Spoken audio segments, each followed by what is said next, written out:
Hello boys, how we doing? We're back again with another one of these things, and today we're doing a little bit of well, you can kind of see before you we've got some Eldar going on, but we're not actually here to do Guardians. But I thought I just wanted to start by showing off these little fellas here for you, because I've done these off camera. Here's one I prepared earlier, and well, I'm just gonna give you a little look of them before we crack on with the rest of this thing. So, okay, we're firing on all cylinders. Excellent. Connection is excelente. I've actually done a little bit of a hiccup here, boys, because my fire making skills are too good. They're simply too good. Just that. So I've got a multi-fuel coal and log burning stove, and currently it's jacked up massively. I've replaced the glass on it, and it is heating the house too well. Obviously we're ready for the minus temperatures, but as of right now I am sweating my chebaroonies off. I'll see if I can not swear for the first 5 or so minutes of this. If anyone could let me know how long it is that you need to refrain from swearing to not get your just get absolutely tanked by YouTube, do let me know. So I've got a couple of little special items on here today. Obviously we've got these lovely Eldari boys that I've just got ready for you, ready for inspection. Unfortunately I made the heads a little bit dirty when I was basing them, so yeah, I've been trying not to cry about that, to be honest. Awesome. Nice bright red orangey hues. They should stand out nice and vibrantly on the table, like Eldar should do. Lovely. Right, so obviously we're not here to do these, but I just want to go over this basing technique. I mean, that is all out of this bag. So I've got this little bag of stuff that I've just dipped everything in, splodged Mod Podge all over it, and whacked some of this Gaming Scenics, Geek Gaming Scenics, Grimdark City Rubble. Well, that's done a very good job. But anyway, let's move these lads out of the way a little bit. Fall back, boys, fall back. Okay. We're going to be working on the wraithlord today, and here he is. Looking sexy, looking very slender.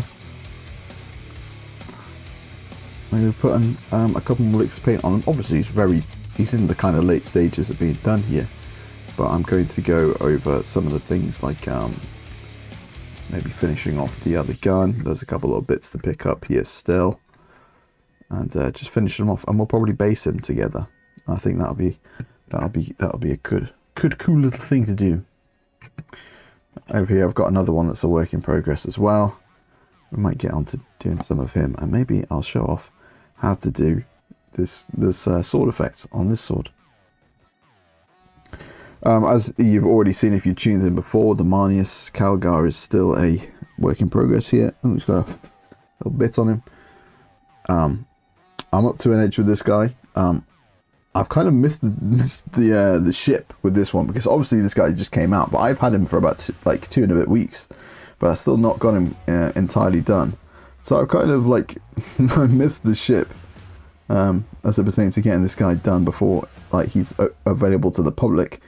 But we'll still get him done probably on a different stream. I'm trying to I've got a video that I'm currently editing where it goes through the whole process of painting this guy up. So I'm going to refrain from doing him on stream, because the quality when this comes through isn't as high. So yeah, we're going to do that guy separately. So that's why we're switching over to some good old Eldar. Anyway, I hope everybody's doing nice. Thanks for tuning in with me again on another chill evening. Just trying to adjust this. This bloody thing, it just keeps moving. It's really fucking pissing me off. It's really fucking starting to piss me off, mate. Stop fucking moving. You can see it slowly moving. That's annoying. Okay, anyway. Just before we crack on, lads, I just wanted to just direct you guys on to, well, you'll see. Let's have a little look at the Eldar range, because I've got right here. Woohoo! How's that? I thought we could just have a little look at these fuckers, because it's just really come to my attention that they've had a real good range refresh. I kind of had a little foray into Eldar a few years back, but never really sunk my teeth into it properly. I like the more the Drakari side, because they have more of the up-to-date miniatures that look better. I'm gonna pop in them in the middle. Oh, you can't even see it. Look. But these new sculpts, man, they've got me, and they've given me a reason to get back into the Eldar, because they are a real joy to paint, and I like the idea of having an army that is a bit more of a head turner on the field in terms of their composition and their colours and stuff like that. I used to have an Admech army that was all fully painted. I had like 3,000 points all painted fully, and it was red, obviously. And I didn't want to really paint my Eldar because I couldn't find a good scheme for them. Obviously, I didn't want to have two red armies, but now I haven't got those anymore, and I've sold them off. Having red Eldar is, well, it's perfectly fine. So, let's have a look. So, obviously, I want to heap some praise on these new sculpts. £38. My goodness, you do pay for a new sculpt. That is no mystery. You do pay for a new sculpt. Obviously, they're like traditionally done with this more like Mephisto-y red, this deeper red that you can see here. I've kept it true in that I have like black, red, white. That's their colours. So I kept that the same. As you can see, if I switch back, mine own are the same. But unfortunately, I had dirty fingers when I was dipping in at the bag, and I've fucking dirtied up all the heads. I'm going to have to go around and put another little lick of white on top. That's very annoying. But yeah, I've gone for a slightly brighter red, and I think it just looks a little bit better, a little bit less flat. Oh, and we're back. So let's just have a little dig at, where are we? The combat patrol. This is probably the next thing I'm going to get. Now, as infantry is concerned, this is an excellent box. You've got like the are those the old Dire Avengers? Have they been updated? Have they been updated? It's hard to say because they looked as yeah, I don't think they have. I think these are still the old sculpts, but they're beautiful. I mean, they've always been absolutely awesome sculpts. The Dire Avengers are some of the coolest models, and all the 40k and the Warp Spiders were excellent as well. They probably needed the update a little bit more, the Warp Spiders. So it's nice to see that they've got some new sculpts, and they look kind of just the same. They've not been changed. They've just been updated, refreshed, re-rendered in higher fidelity. And yeah, they look fucking absolutely great. So, let's have a little look. So, the Farseer, oh, classic model. That's the same one we've had. And it comes with Wraith Guard. So I've got 10 of them somewhere. But I don't want them close combat-y, I want them more shooty, so yeah. So obviously you get these new Warp Spiders in this box, and you get the 5 Dire Avengers, the 10 Dire Avengers, and the Wraith Guard with the Farseer. But obviously it being a combat patrol, it's £105. £105 for a box of this content is pretty bloody steep. I'm sorry, I've just got to check the chats because we had a couple of chats. Oh, it's Mr. Tweed. How you doing, mates? Yes, we're doing Eldar today, man. Let me just pop you back on. Oh yeah. Yeah, we're doing Eldar today, mate. Because, well, I've just decided I wanted to. In the last like 5 days, I've just started collecting Eldar again, and I've bashed out a squad and a couple of Wraith Lords. Well, I haven't fully painted the Wraith Lords yet, but yeah, man. I just like them. They're awesome, man. They're sick. Well, let me just skip forward in my screen so I can see where we are. Okay, yeah. Yeah, a lot of the range has got updated, mate. We're just kind of going through it and having a look at what's new. The Fire Prism, I think, is unchanged. Yeah, so I think the Dire Avengers are unchanged. That are in that box there that you can see on screen currently. But I don't think they need to be changed. They still look amazing. I mean, the fact that I'm like peering at them and squinting, I'm like, are they new or not? It just goes to show how cool they are. Now, I want to pick up this box, but £105, it's a lot. So let me just, I had a job interview yesterday, hoping to hear back soon. Awesome, man. That's great, dude. That's great to hear. Hopefully you get that. Hopefully it's good for you, mate. Hopefully that becomes a great one. So it's 200. Faith Canals Walters says, sorry if I destroyed your name there. It's 250 New Zealand dollars. Still bought it there. Yeah. Well, honestly, I feel so bad for you guys on the other side of the world. It's rough, man. I can't believe the prices they make you pay. I can understand it's like a kind of import thing, so because they have to like ship it by sea, but these luckily boxes weigh about 10 grams. It can't be that much. Like, the difference is absolutely crazy. And to be fair, probably some of the most ardent like enjoyers of the hobby are over there where you guys are, because you guys really pay out the nose for your hobby. So yeah, I've got to respect it. I've got to respect you guys hanging in there.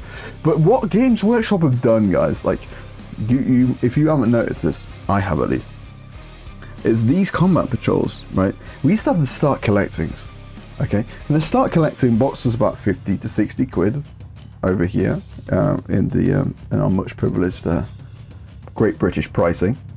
So it used to be 50, 60 quid for a start collecting box.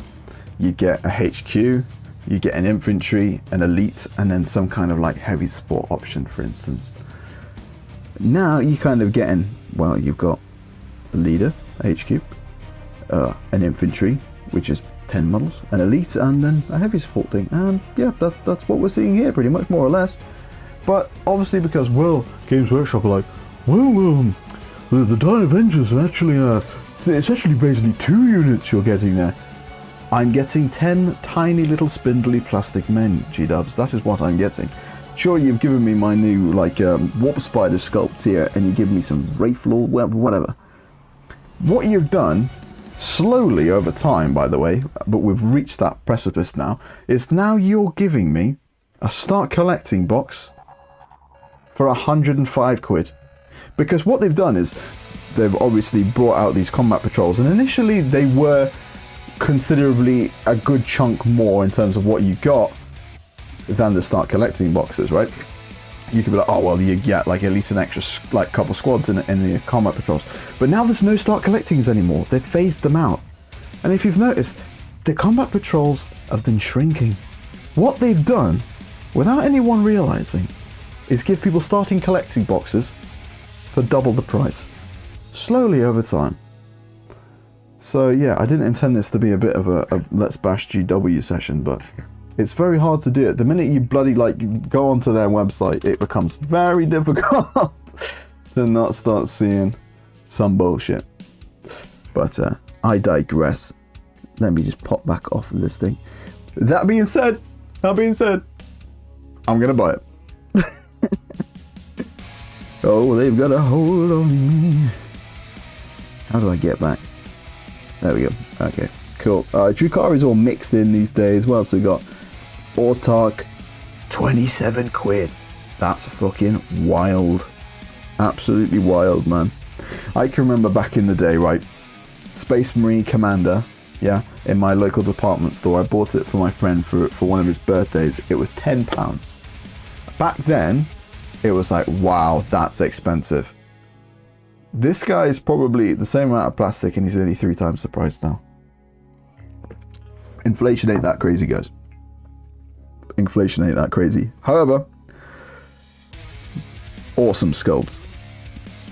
I can't wait to get that one and paint it. It really can't be that much bigger than this Guardian that I've got here. But yeah, what else have they updated? Those ranges are definitely new. They look good too. Okay, they look really good. This guy looks absolutely mental. That does not look like an Eldar, apart from when you see the gun. Everything about that guy looks like he looks very chaosy. Very cool though. What else have we got? Dark Reapers. Ooh, they new? Yeah, they're definitely new. So all of their aspect warriors have been updated. That's awesome. They're more in line with, I mean, the Incubi, man. This is why I liked Dark Eldar, dude. Like, look how sick they are. Awesome. Yvraine, yeah, cool. She's been just like destroyed by the memes, unfortunately, I think. Obviously not if you're like, you know, if you're into the Eldar and stuff and you're reading the books, it's not ruined for you, but yeah, everybody's coming like, oh, you've gone for a Bhutan's girlfriend, have you? Jesus. Yup. GW has never been cheap. No, it never has been. It never has been, mate. Do you remember all big mega army boxes they used to do all year round? They were whole army in a box. They were expensive. Yes, mate. I remember, Mr. Tweed, I remember the full Space Marine chapter box. Guys, I'm going to pull this up. I have to pull this up because it was absolutely insane. Space Marine chapter box. I'll put 2007 because that's the last time I saw it advertised. Let's have a look. That was it. Yeah. There you go. They used to sell a whole chapter in a box. I'm not sure if it's a lore accurate chapter, but there was like 106 Marines and 9 Rhinos. So there was like a command squad and then like 10 10 tactical squads, all with a Rhino. That was something that like young me dreamed about having, man. I would sit there and look at it on the White Dwarf, knowing full well I was never ever gonna get it, but a little boy could dream. I knew I was gonna have to settle for my like 1 squad a year. God, I think this is why so many of us have like got these like backlogs of piles of shame, because when we were young we could never get any of this stuff, man. We were just teased by it for so long, and then the adult money hits and God, yeah, it where it dripped it flows. Yeah, 30 quid for a character is absolutely crazy, Mr. Tweed. It is really good, especially like if we're talking about just the plastic. It is wild, like, because like physically the plastic is, yeah, it's crazy.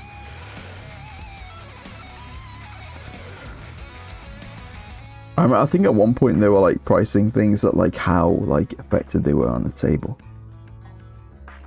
Dude, I used to, honestly, absolutely awesome. They're sick as well. But anyway, we're getting totally sidetracked. Let me just pit back. I want to have a look at the striking scorpions before we go any further on. Oh, the howling banshees look redone as well. They look awesome. £40, man. 40 quid for the howling banshees. Do they cure cancer? Do you suck on them and they cure fucking AIDS or something? What the fuck? That's crazy. 40 quid's crazy. That's like oh, I suppose it's not, but that's like would you like a Lehman Russ or 5 guys? 5 little dudes. That's honestly, where have we gone, guys? Where have we got to? I could pull out one of my White Dwarfs I've got from the 90s and show you the mail order list, and it shows you the prices of everything, and we're talking like there's like dreadnoughts for like £5 and stuff like that. It's dismaying. So the other day, this guy to my friendly local gaming store, he brought in a massive collection of some some like retro Warhammer, and a lot of them were all blisters from the 80s, and some of these blisters are like £2.50 and stuff. And even if you look at like documentaries from like when Games Workshop were a very young company, people back then were saying that it was very expensive. So yeah, they really have always been expensive. It's not like they've been an affordable thing to get into that's then like become expensive because it got popular. I think they've always been like considered to be expensive. So yeah, That's where we're at. Okay, well, without further ado, we've spent 20 minutes looking at these motherfuckers and talking about how shit used to be. Let's crack on with some painting, eh? Also, Wraith Knight, £105. Would you rather have that would you rather have that start collecting, or would you rather have a literal Titan? I mean, before Imperial Knights, man, this was, you know, considered to be a Titanic unit. I mean, it still technically is, probably if you look at keywords and things. But this was a proper Titan, man. This is like Warhound Titan, getting to Warhound Titan size, if not the same size. So yeah. Somebody in one of the Facebook groups that I'm in asked me to show them what size the Wraith Lords are, like what kind of size they are. So I shall try to do something to that effect right now. I'm having a bit of jip with this. So obviously this is the Wraith Lord here. Let me show you him next to this. He's considerably taller than my little fella down here. Okay, let me show you him next to a Wraith Guard. This guy's probably about the same height as a Primaris Space Marine, maybe a little bit taller, just a little bit taller if you count all the tips. So yeah, quite a chunk bigger than twice as tall as a Primaris, probably I'd say 2.3 times taller than a Primaris Marine. And here he is next to the new Marnius. Mogs the new Marnius, even when he stood on his tactical rock. So yeah, there you are. As for an actual physical height of him, like, yeah, what have I got? What have I got? He's about as tall as a GW glue with its lid on. There you are. I'm sure you got one of those. Unless you're a fancy mini Tamiya paint bloke. Oh mate, I haven't even been showing. Oh, fuck's sake. Get rid of that. Oh, I haven't even been showing you. So yeah, as I was just saying, he's about the same size as one of those. There you go. Anyway, let's get cracking. So what have we got to start off with? I'm going to start picking some gems out. So I've gone back and forth a couple of times on how exactly I do these gems. So let's pop out some Araman Blue. So I'll start off with gems. I've got this like dusty, gritty stuff all over the workspace, unfortunately. I've been basing with this this like black, gravelly, dusty stuff, as you can see on this Guardians in the background there. And it's gone everywhere, and hopefully it doesn't get into my paint mix. That'd be very annoying. I'm chasing that around all day. So where are we? Pick these little buggers out. Oh yeah. So I put an appeal into one of the groups I'm in to see if anybody would send in some pictures of their Wraith Lords, and I would show them and stuff. I don't think I had it up there long enough. Plenty of people liked and reacted to it, but not many people, well, nobody but sent in any pictures. So I was going to like go through some other people's paint jobs and yeah, see if we can present any much inspiration for anybody, or any inspiration, because there's always one more than one way to skin a cat, as my older family members like to say. Good. Okay. I was reading. I don't do much reading of the 40k book series. Oh, let's go back. Gotta walk my dogs. Bye. See you later, Faith. Thank you very much for joining in. Yeah, see you around. Thank you very much. Mr. Tweed. Geez, £40 for them. Well, it's the same. It's a shame we don't have somewhere we can go to for 20%. Hey, man. Mr. Tweed, you're doing my job for me, mate. I completely forgot about that. Yeah. So obviously, yeah, these prices are crazy these days, guys. But yeah, link in the description, guys. 25% off everything. So these prices aren't actually real unless you're buying them from GW. And if you are buying direct from GW, I think you need an IQ test. And yeah, you probably shouldn't be allowed to breed. It's yeah, it's crazy, crazy. I've got to adjust this damn thing because it's just fucking me up. Let's have a look. Oh, you're seeing all the behind the scenes. This is no good.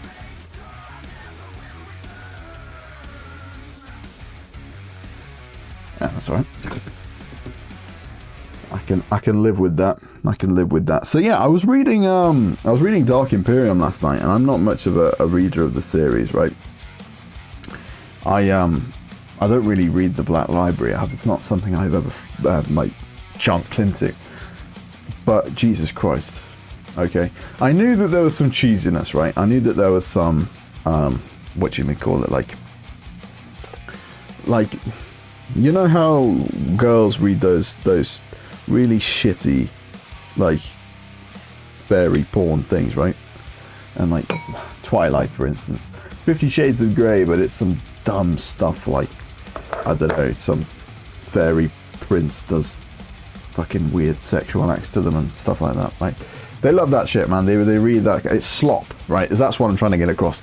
It's like slop. I feel like most of these most of this stuff is like non-sexual slop, but for dudes, because the quality of some of the writing isn't quite there.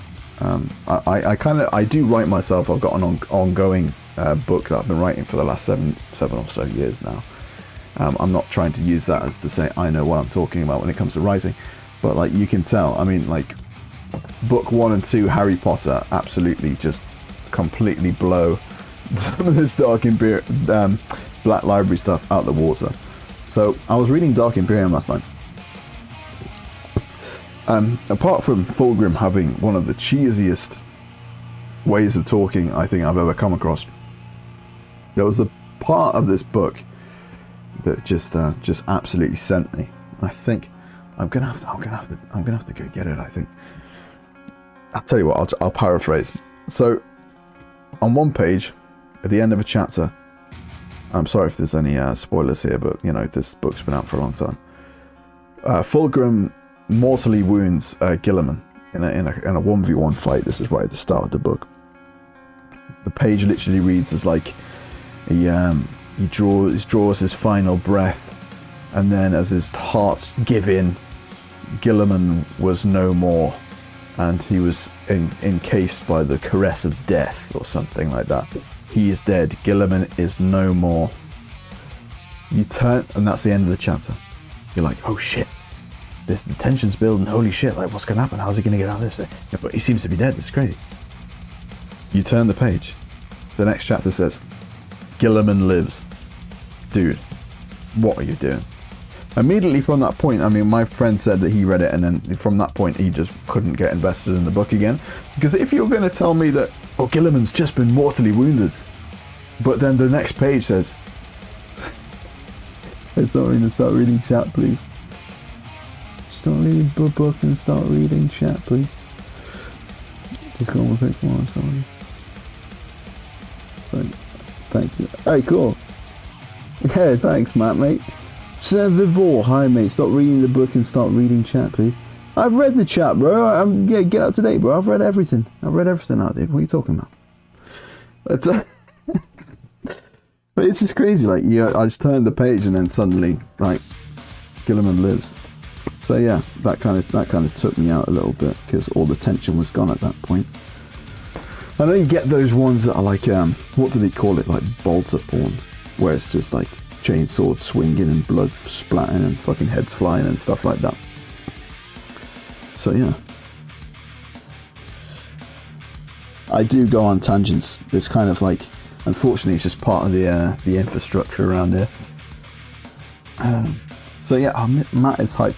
Just got all my paints from the Warhammer store for the Xeno Tyranid colorway. Thank you for the response on the video earlier. So pumped, man. Start the journey. That's awesome, dude. That's so cool, man. You know, when I made that video, dude, I didn't expect it to get, I mean, I think it's sitting at 29,000 views now, man. I didn't expect it to get even anywhere close to that. So I was really, really like, I couldn't believe it. So that was awesome, man. What happened when Liam forbids all Western art? It's no. What happens? Okay, so people. What happens when Islam forbids all Western art, including Warhammer? Well, I would imagine this is a pretty hard thing to get into if you live in an Islamic country. That's there's no doubt about that. But I think you're insinuating if and when Islam was to take over this country, what would happen when it forbids all Western art, including Warhammer? That would be a sad day, mate. I don't think it'll happen. I hope it doesn't happen. But yeah. Crazy first question, bro. Thank you very much for bringing up the topics we all need to be talking about. Really. That was crazy, man. The other day, on one of my first streams, one of the first things someone asked me was what I thought about the stabbings on the train the other day. I was like, oh, okay. Shit. It's one of these things, like, I've been trying to, like, not get into, like, talking about political stuff, but man, it's so hard to avoid. And I think that it's just inevitable, isn't it? But anyway. Yeah, no, that'd be shit, man. That'd be shit. I mean, yeah, you obviously had, like, back in the day, there was all that that Christian stuff where people thought D&D was, like, part of the devil's work and that. And it was hard to get into, even just from the Christian standpoint, from Christians and stuff. And, God, yeah, I can't imagine what that'd be like. I was raised Christian, and I can kind of get it, but, like, the demons only exist to get destroyed in this thing. Are you going to do different coloured gems? I don't think so, mate. Like, that's what... Ugh, go on. Focus. Focus. Let me get you another one. That's what I'm doing. I'm doing them blue because... I don't know, I think it just complements the red and the black pretty well. I did try them out as green. They didn't quite settle with me. Yes, mate. I do agree with that, Serbivore. You can ignore reality, but you can't ignore the consequences of ignoring reality. No, I get that, mate. That's that makes total sense. It's yeah, like a lot of people, they do say, "Oh, I'm not saying like I don't ever want to talk about politics as a person, just particularly for the channel, but I understand that like." Some people say, oh, I don't get involved in that, I don't think about it, I don't ever like have an opinion on it, whatever. It's like, it's all well and good until it's on your doorstep, and I understand that. I agree with you, to be honest, mate. I agree. So yeah, I haven't got much painting done yet. But yeah, this is part of a hobby with a homie, man. Sometimes we don't actually get that much painting done. Obviously the focus really kind of almost isn't the painting here, it's just kind of the vibes and just the shit we talk about. Just talking shit with the boys, because that's kind of what it is when me and my pals, we get together for painting sessions. Sometimes we get loads. You bastard test, you may go back to escapism for now. Thank you, mate. Yeah, no, it's just because I've got affiliates, and you know, I don't want to like say loads of stuff that I like, you know, believe wholeheartedly and stuff that they might not agree with, or they don't want to align with, or that might do anything like if I'm, you know, affiliated with them. So it's just a kind of respect thing. It's a respect thing, mate. But yeah, I think I think we're on the same page of stuff. It's just not something I want to, you know, make whole, you know, episodes and talk about at length. So yeah, it is just what it is. But yeah, I appreciate you interacting with the stream, mate. In any case, thank you very much. So yeah, thank you, Mr. Tweed. Yeah, this effect on the sword. I tell you what, lads, it's quite a cool and easy one to do. So I'll tell you what, let's do that on the other one. I'll show you exactly how I do it. Pardon me, because it's like the third one I tried. It's quite hard to get a good effect on the sword without an airbrush or without some like loads of like what you call it, like fancy techniques or paints or technicals or whatever. So I'll actually show you. So we'll start with Iron Man Blue. That's pretty much most of the blues on this miniature are. We'll start with that, we'll blast that on, and then I'll show you. It's basically a technique. I mean, if you're still in here, Matt is hyped. It's a similar technique to what I used in that video that you watched, that you're basing your Tyranids off. I kind of call it like progressive color layering. but I almost always apply it via dry brush. This is really pissing me off. Sorry, I've got to just adjust this because it's just, it hasn't been doing this until now. Now it's just been a right slag. Actually, that should have done it. Awesome. So what I do is like I start with a deep color, which is like to act as like the base or the shadow, depending on what it is, like the deepest, darkest base color, and then I'll progressively dry brush with a lighter and lighter color, maybe like 3 to 4 times, progressing up in shades, lighter and lighter and lighter, with each application being about half the amount of time or half the amount of strokes as the last one. That's actually exactly how I did the blue on this guy's armor. So if you look actually underneath, if you look top, he's like a deep blue in the recesses. If you look right there, that's not like a shadow or anything. That's actually the strong dark blue that he started with. So if you look at him top up, he's a bit darker, and then coming that from the top down, he's light. It's almost like it's basically like a zenithal highlight, but you know, without an airbrush, because not everybody has an airbrush. Not everybody wants to buy an airbrush. I do have one, but I actually rarely break it out. Yeah, for multiple reasons. I think once I get all of my stuff, I like to do them dirty, so there's not really much point for an airbrush until I get maybe like another real big piece of kit, like an Eldar tank or something, or I bother breaking it out again. I remember when I first got it, every single bloody model I did had to have a zenithal highlight, and sometimes it's just it's not what you need, especially if you're like painting stuff like Krieg or Orcs or something where you want them dirty, you want them like covered in grime and stuff. So yeah, this is kind of like a frosty blade effect. You could do this for all types of power swords, but I needed something that would work with this big old, like this big sword rather than the little one. Because it's hard to like translate that like kind of checkered stepped pattern that they do on smaller swords on a big sword and have it still look actually quite good.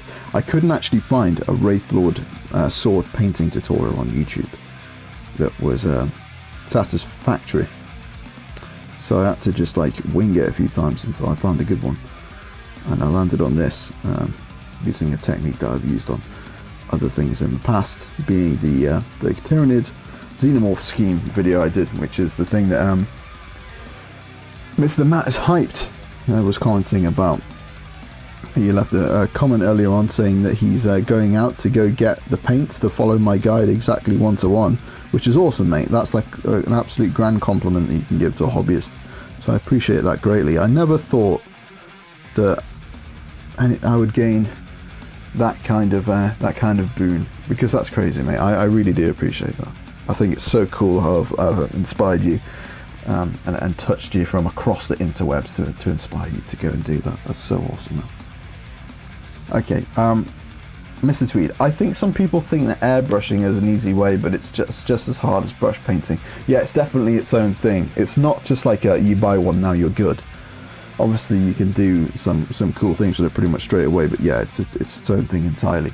Also, the setup of it, man, is ridiculous. If you've got like a small house, or you haven't got like a really big area with good ventilation, it's hard to do. You need like a box to do it in, almost, unless you want to do what I did and coat most of your paints in a color, which is, yeah, not ideal. Okay, sorry, I'm not just off center there, aren't I? Okay, let's get that nice and solid. Let's have a look at it. So a little bit more down there by the hilt, and then we'll get stuck into the rest of it. Just while we wait, I'm just going to pop back on and have a look at some of those there. I want to see the striking scorpions. I didn't actually load them up before, did I? Oh goodness, you're gonna have to humour me, guys, while I just have a look at these guys, because I've always liked them. Okay, just while that dries, I'm gonna pop this back on. You should do the tutorial video of the blades in each video. That could do well. Yeah, mate, I was thinking about doing that actually, but I'm halfway through. Well, I'm 3/4 of the way through filming the Marnius Calgar video, so that'll be going out. I need a third one of these, So I'll get another one and show you how to do the blade, and I'll be doing the blade separate. So yeah, I will do that. But it's a good idea, and I did think of that. So yeah, that will be happening, mate. Okay. So we're back. Okay, let's have a look. Wraith Knight there, yeah, 105 quid. Absolutely crazy. That's actually, I mean, I obviously, guys, link in the description. Red October Games, 25% off. Obviously, part of it kicks back and helps the channel, but all these prices that you're seeing, you know, the 25% off that. We're getting back to where we used to be a good few years ago, so there is at least that for us. Harlequins, man. I had a brief stint with these Harlequins. I painted up that main guy there in the middle, but I didn't get onto the rest of them because they're just mental. I met a guy that I played at against at a tournament, and he had an amazingly painted Eldar army, Harlequins army, and it just, yeah, it made me really want to have a stab. But I did all the checkered patterns that you can see, like all the crazy patterns and stuff, but I just got fucking bored of it, man. It's something. They're really fun to play with though. Really fun to play with though. I don't think I'll bother this time around with this army. Maybe we'll see how we're feeling. The thing is, I know my way around like making decent schemes and stuff, but I don't think I'm like a fantastic skilled painter. Like I don't think I'd be able to make it look like this, and I certainly don't have the patience to be doing all that. I like to kind of just get things done, you know. Oh, Wagon, dude. Yeah, so we 29.50 is crazy, dude. 29.50 for a little guy is mental. This is how they do it, man. This is the price creep in action. Obviously, we were just talking about how the start collecting boxes have slowly been turned into combat patrols, and they're making us pay like double for the same thing. They've just straight up increased the prices of these by, yeah, about what, 2. But he's gorgeous, man. He's so cool. Yeah, that's what he said. And then this guy's awesome too. So I saw some dude paint his up to look like he bought like some warp spiders and painted them all up to look like Gwen from Spider-Man, Spider-Gwen or whatever. It's the gayest shit I've ever seen in my fucking life. Fucking miss me with all of that. I can't stand it when people paint them pink and stuff and think they're like cool, and then obviously you have people flood into the comments going, "Oh my god, it was so amazing! I can't believe it's such an amazing colour." No, it wasn't. It's fucking gay as shit. Keep that away from me. Look at these sick warp spiders. £40. Woo! Fire dragons. £40. Woo! Swimming hawks. £40. Woo! Jesus. Oh well. Yeah, I'm mad for painting Harlequins.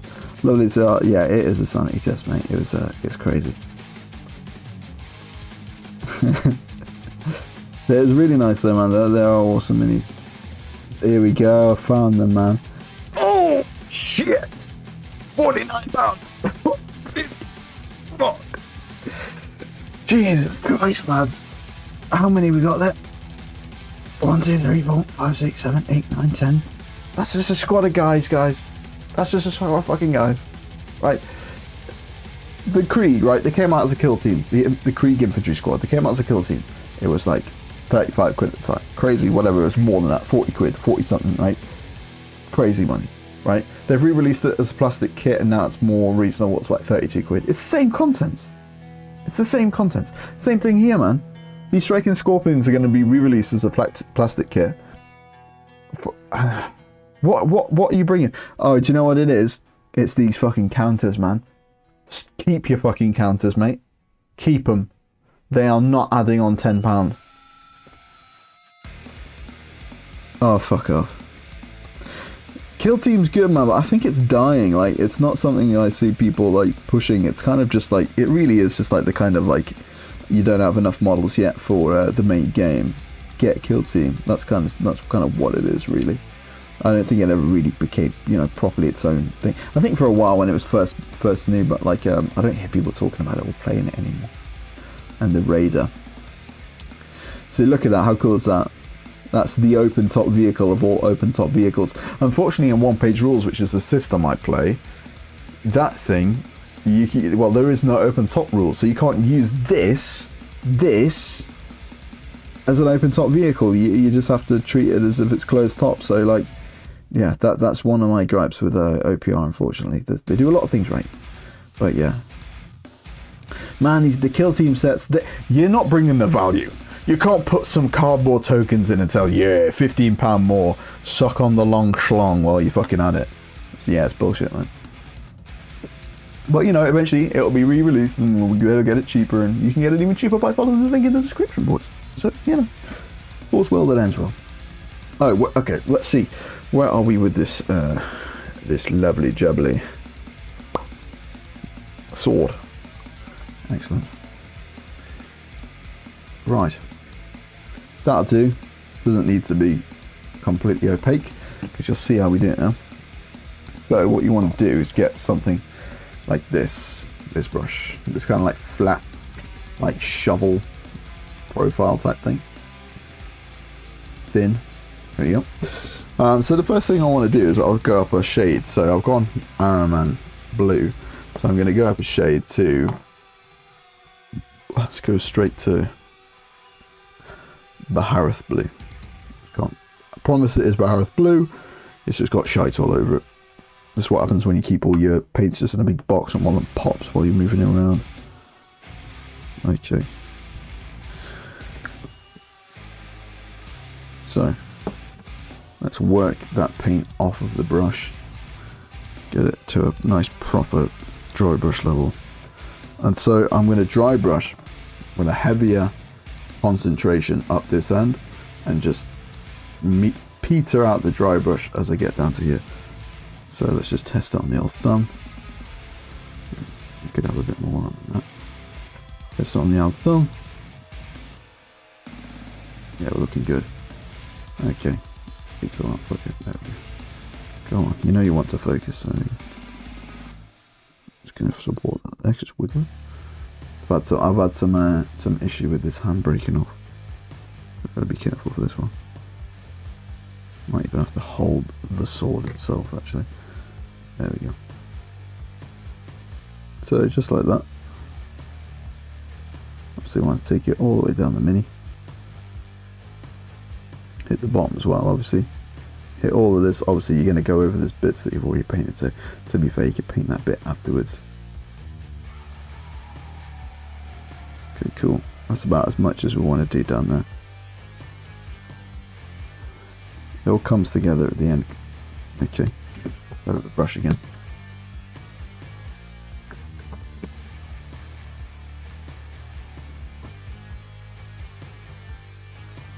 Let's pop on here again.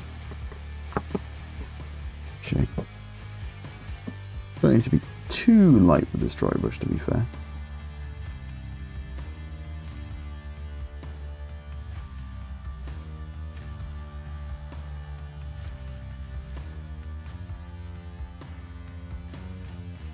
Okay.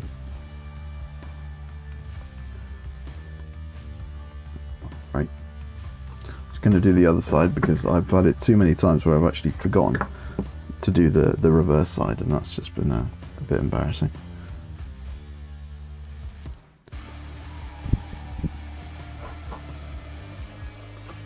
Reverse side.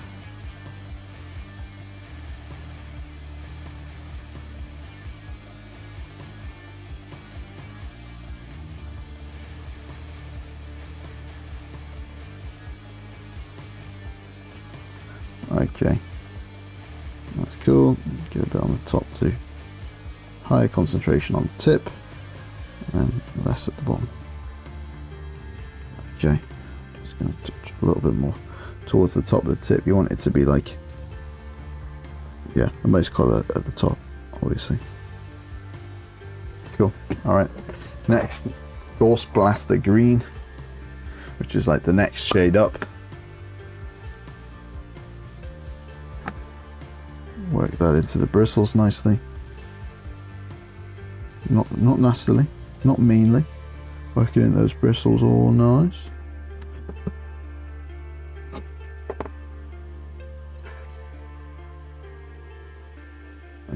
and do the same thing. Starting from the top. Big concentration. And just don't ignore the bottom. But just don't give it as much attention. Back up the top of the model. Lovely. See, for this one, I might have gone a little bit too heavy towards the top. But it's all good.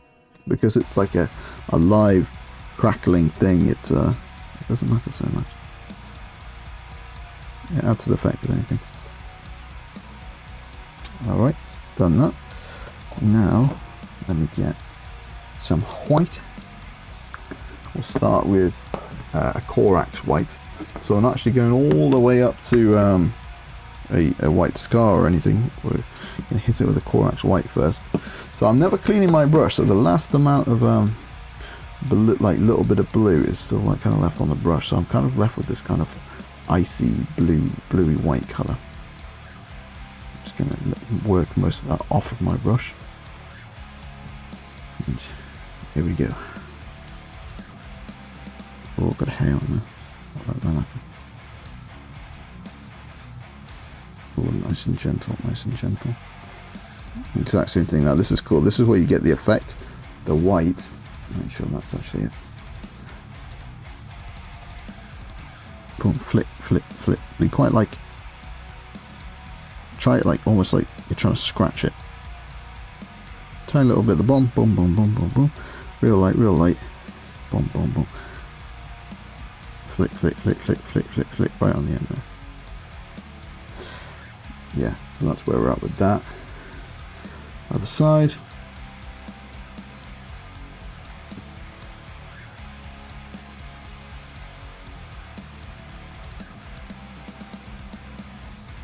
Touch the bottom, back up. Concentrate on that end. Slide it down.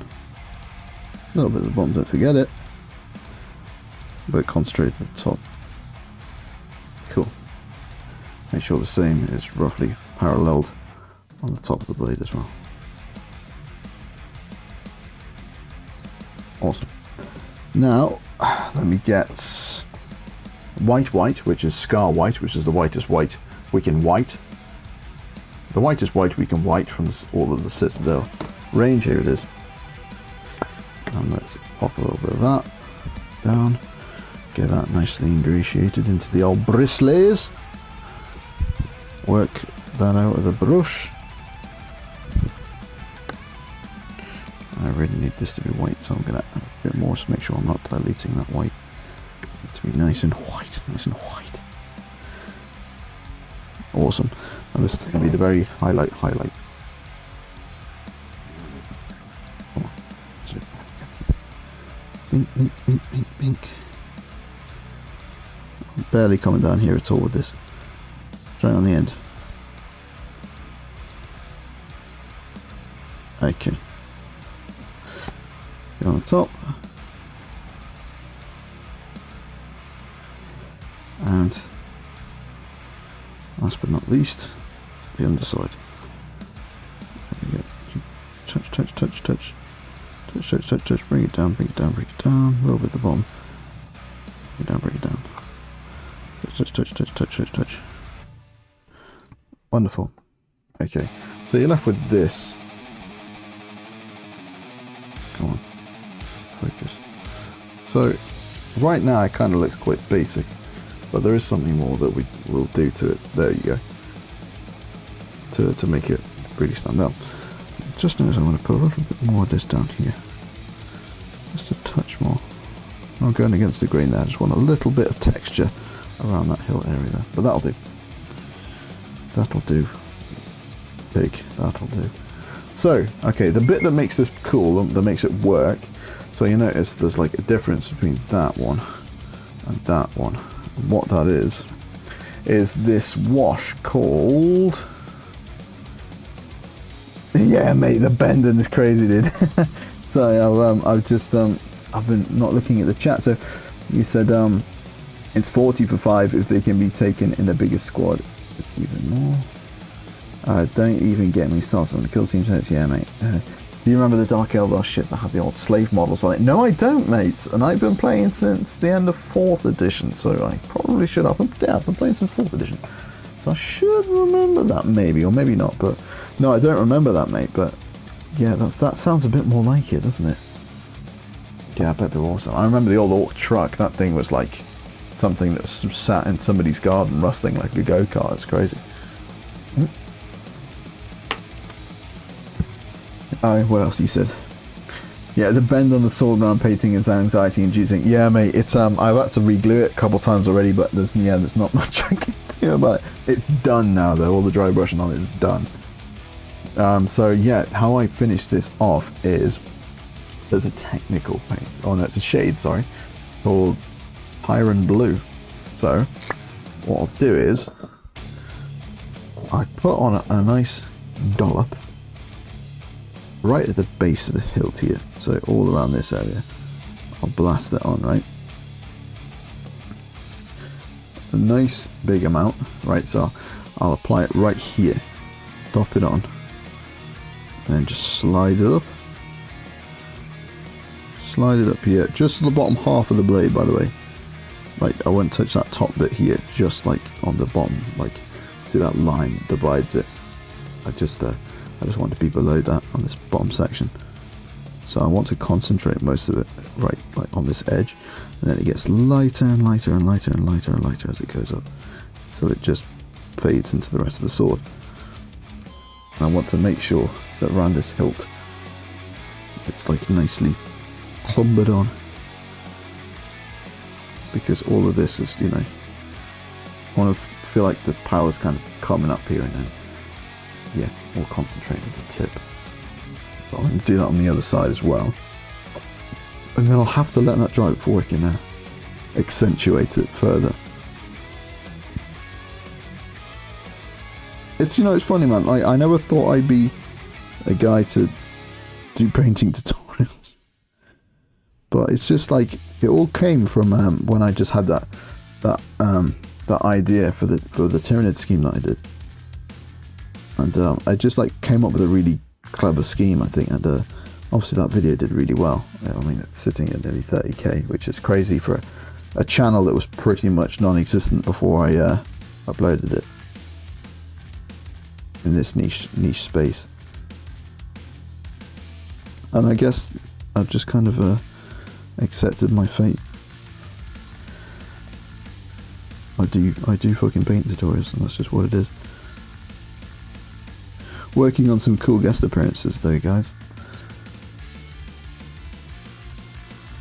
I'm trying to find a way of making this, you know, hopefully like entertaining in more than one dimension. And yeah, we'll get there, so just hang in with me, guys. Alright, that's the first stage. I'll just leave that off to the side for now. It gets like a white outline at the end, and that ties it all together really nicely. So where are we at with this stream? We've got 4 people on. We're an hour in already. Bloody hell, does time fly when you're doing this stuff, man? It bloody does not fly. I may have to re-up my drink soon, guys. So you'll hear me scuttling all the way down the stairs to get to the refrigerator to get myself another beverage. So yes, love to know what everybody else is doing. If anybody else is hobbying along with this, that'd be awesome to know. Mr. Tweed, what job did you apply for, mate? If you don't mind sharing, just ignore that if you don't fancy letting anyone know. I'd just be interested to know what you're going in for. I've had every fucking job you can imagine in my life. I mean, I'm only 27 years old, but I've had every job a 27-year-old is just likely to have. Pop in there so you've got something to look at. I've heard guests. I'm an idiot. I don't know what that means.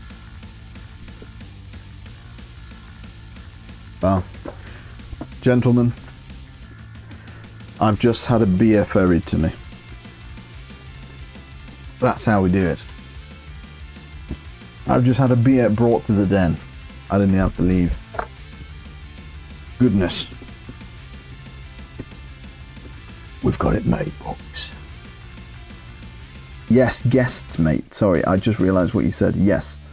So, one of them is a... he said he's totally open to coming on. I've just got to sort it out with him. He's a Ukraine war reporter. So, I'd love to get him on and talk to him about stuff. Ooh, security job. Security job, Mr. Tweed. That's quite cool, dude. That's quite cool.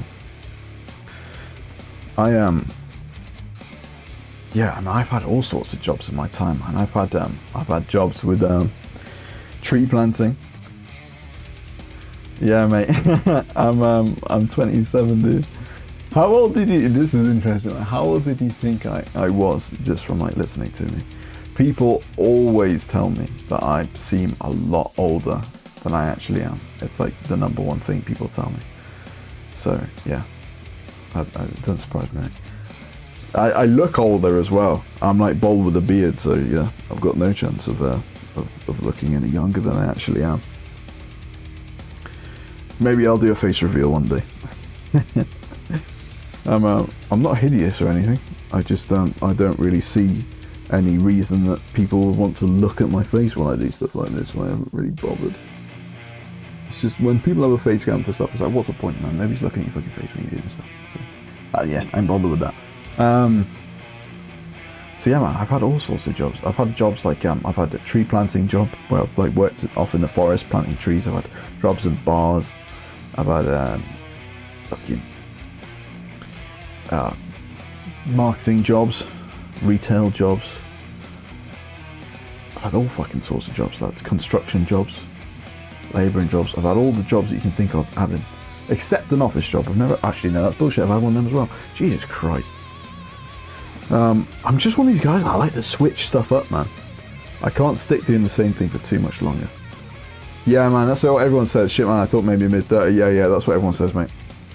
That's what everyone says. 27. I've still got ages to go till I'm 28 as well. Mate, I still feel 16. I'm still 16 inside. I feel fucking 12 inside when I'm doing this stuff.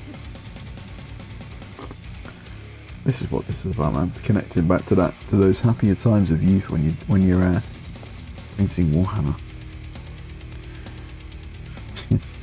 You know, I started these kind of telling myself like, oh, you know, I'll stream myself painting and then I'll get loads of painting done. I've done barely any fucking painting on these streams. I would just end up fucking sitting here and rambling. But yeah, that's cool. I worked in a funeral. Wow. You worked in a funeral company. Yeah, I worked in a wedding venue once, but that's quite different. I worked in a funeral company when I was 14. It's my first ever job. That's crazy, dude. What did you do? What did you do, man? I mean, here's the thing, right? Obviously, you work in a funeral company, so you're doing funerals like all the time, right? So a funeral is your Tuesday, right? Is your week. So you're dealing with death all the time. So did you ever like actively have to like make sure that you looked sad for everyone? Was that something you had to like consciously remind yourself? I've got, oh fuck, I was smiling there. I shouldn't be smiling and fucking stuff. I would be like worried about looking too happy. I'll be thinking about my Space Marines. I'm going to paint lanes. I'd be like, yeah, oh fuck yeah. And then somebody who's like fucking just lost the like son looks over you and goes, oh look at him, he's all happy. He's not taking it seriously. I'd be worried about that. So let me know if do you kind of get obviously you get desensitized after a while. It's just like your job and what you do day in and day out. But did you like kind of feel that, or was it just whatever? Or was maybe you were encouraged to look happy or whatever? I haven't been to that many funerals, so I couldn't really, unfortunately. Probably only 2 or 3, so yeah, that's crazy, man. A lot. Yeah, man. I bet it's like, when it's just the staff only, like you're in the back, you're like just normal, and all right, okay, time to be sad now. Right, time to be sad. Sad face. Game time, baby. Show time. It's like that, no. It's like that, that's stuff. Yeah, man, yeah, that's cool. This is the thing, I'd love to have you tell me them, but like, Can't like. I wish this was like more like centered around voice chat, so we could like kind of hear each other. Oh, that'd be awesome.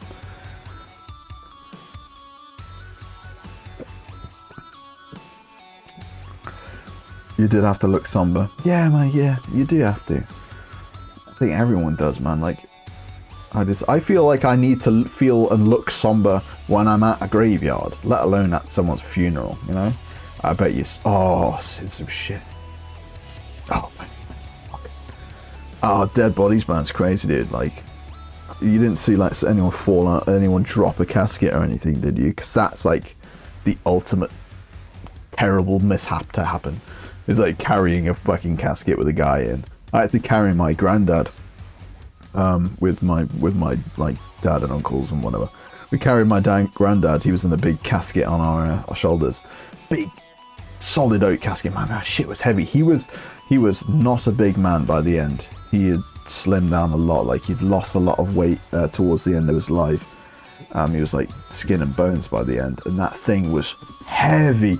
Like, with 6 strong guys on it, man, you could feel that shit on your shoulder. And I was just holding on, like, please don't fucking trip on my feet. Don't drop this. Can you, like, because fuck's sake, this is so bad. You got like the pews of people sat either side, and you're like carrying the fucking thing. If I strip over my own feet and then like fall to the side and my granddad rolls over onto me nan's lap, that'd be like the worst thing that could ever happen, ever. That would be so bad, dude. Oh, mate, that'd be cool, Mr. Tweed. We could do that.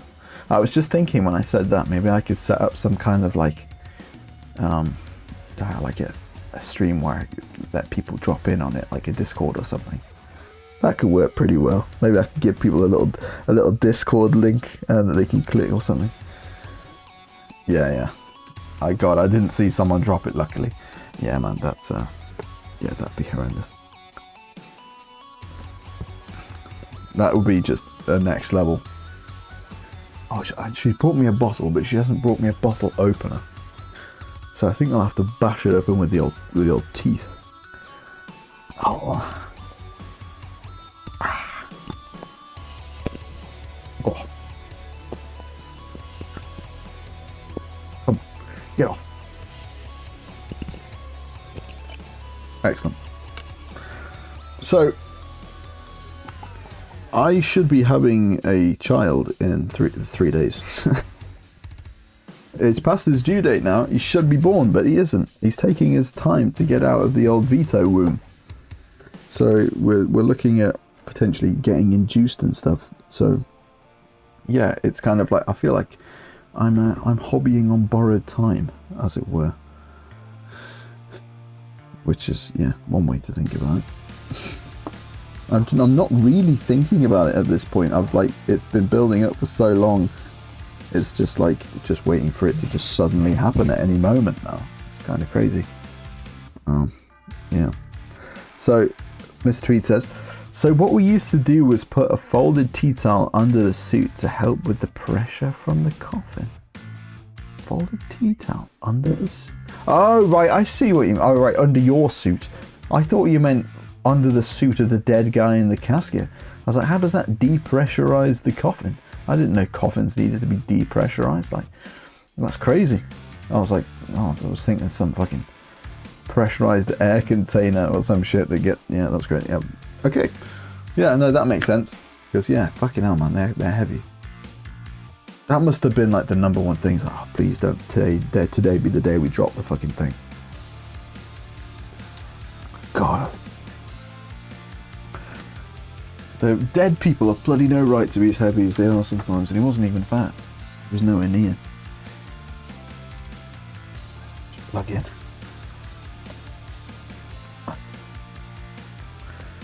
Okay, well, alright. I'm confused. Alright. Alright, with this. Just double checking up on the stream. That's everything good. Looking good. Right. Maybe we should actually get some fucking painting. Some painting done. Some poor sod's gonna be like, oh yeah, I'm gonna learn how to paint Sam Hein fucking Wraithlord. No, you're not, mate. You're not gonna learn fucking shit. You're not gonna learn fucking shit, mate. Fucking watching me, lad. Just do not but talk shite. So this is me obviously talking when I've got no one to talk to. Other than you, Mr. Tweet. It's like, you give me one person who's throwing me things to talk about and I'll be able to go endlessly. But yeah, thanks mate. Hope it all goes well, mate. A lot of my friends are having kids. Do you know if I'm having a boy or girl? I'm having a boy and we're naming it Arthur. I couldn't stand not knowing. I can't ever stand not knowing. I need to know mysteries. I can't let them breathe. I have to know. So yeah, he's called Arthur. We went for like a real traditional English name. A lot of people are calling their kids some crazy shit these days. Pardon me.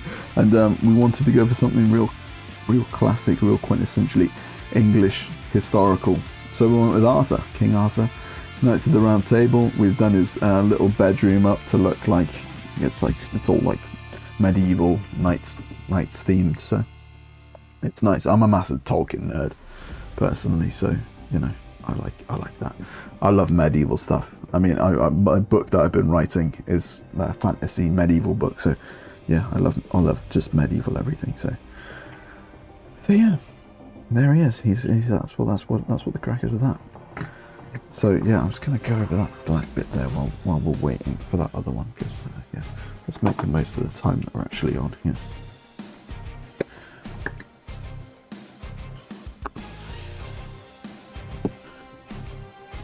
Alright, let's put that back on.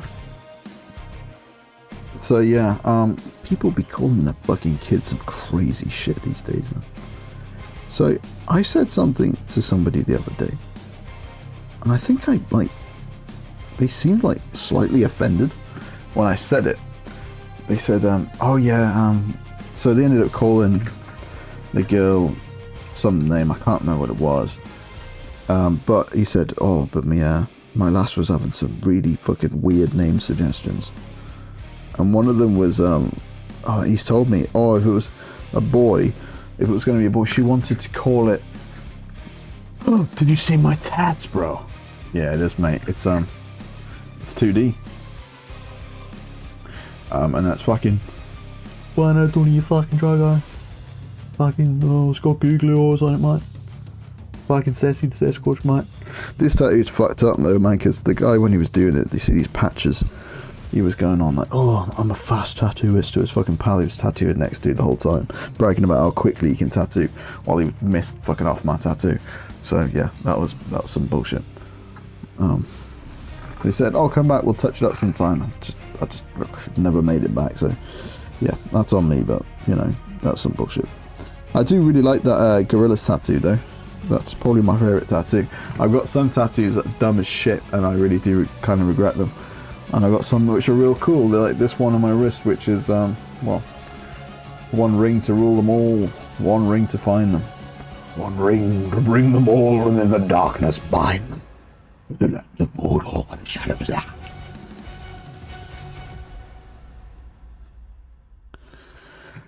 What do you think the legality around me like live streaming, like reading Black Library books would be? Because I've always wanted to do voice acting.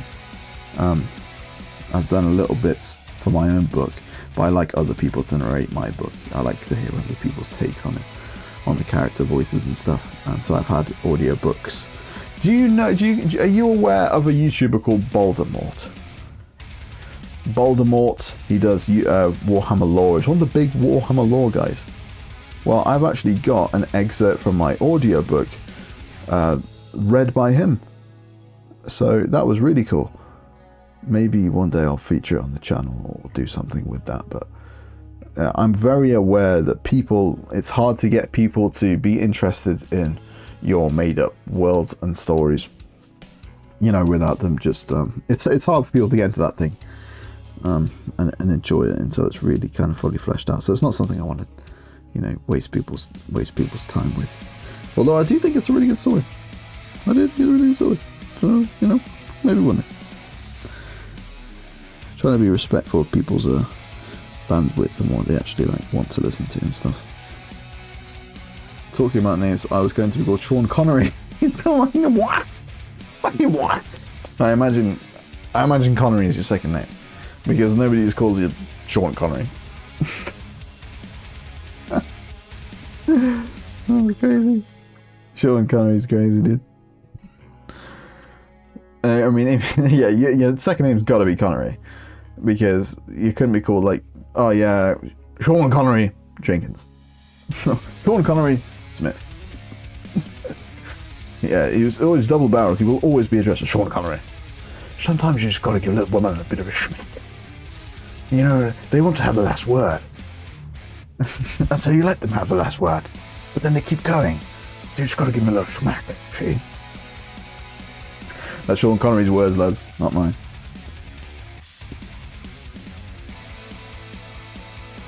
He's looking good, lads. Yeah, I want to get this guy based with you on stream. So let's pick out those little gembers. Oh, so how I do all of these highlights on the black areas is I like to go with, when I can find it, when it's playing ball and it wants to be found. Let's come on, where are you? Dark Reaper, come on, show your fucking face to daddy. Where are you? There you are. I don't know, it might be copyright infringement. Perhaps, mate, yeah, probably. Yeah. It's one of the things that if I live stream it rather than release it, it's kind of just like, you're never going to get the whole thing. It's not like you can like, I suppose you can. Yeah, no, you're probably right, mate. It's probably not something I can do, but there's loads of like audiobooks that are like somebody or yeah, I can't, first. It was Sean first, and Connie's mum. So she did. That's just wanted Sean Connery. That's crazy, dude. That's not even just like, oh, our second name is Connery, so let's call him Sean. That'd be hilarious. It's no, I want Sean Connery. That's hilarious, dude. You must love Sean Connery, I guess.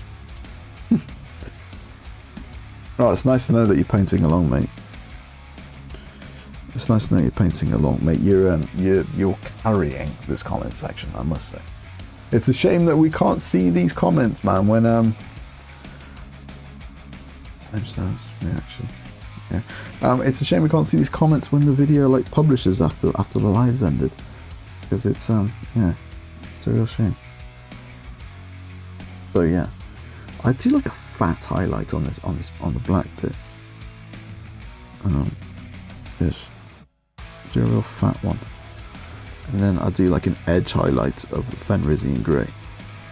I feel like it just represents it. It's like a different kind of so quick Google. It's a copyright. Yeah, okay, that's cool, mate. Yeah, thanks for that, mate. Yeah, that's it makes sense. It does make sense. Other like Game of Thrones, there's free audiobooks on YouTube. People have just done it, but it's fucking Games Workshop, man, and they are just brutal. Even if it's just a small time guy like me, they'd find me. They'd pulverize my anus. It would not be good. It's a shame though, because you know, yeah, it is. This is my issue, man. I struggle sometimes to keep fucking talking on a paint. I'm like, fucking tongue sticking out, like, fuck, I'm missing it. I'm fucking getting it on the red. No. Lovely.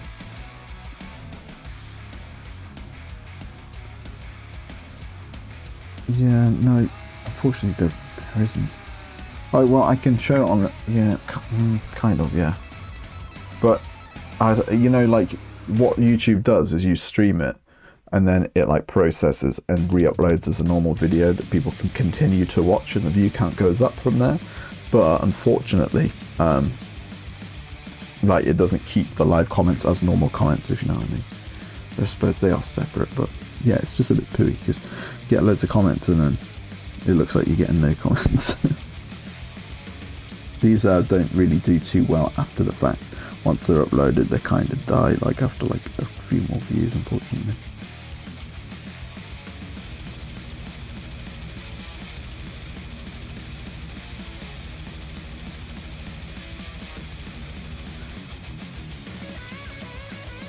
So I've got a little claim to fame, actually, you know. I have actually spoken to Mini Wargamer Dave.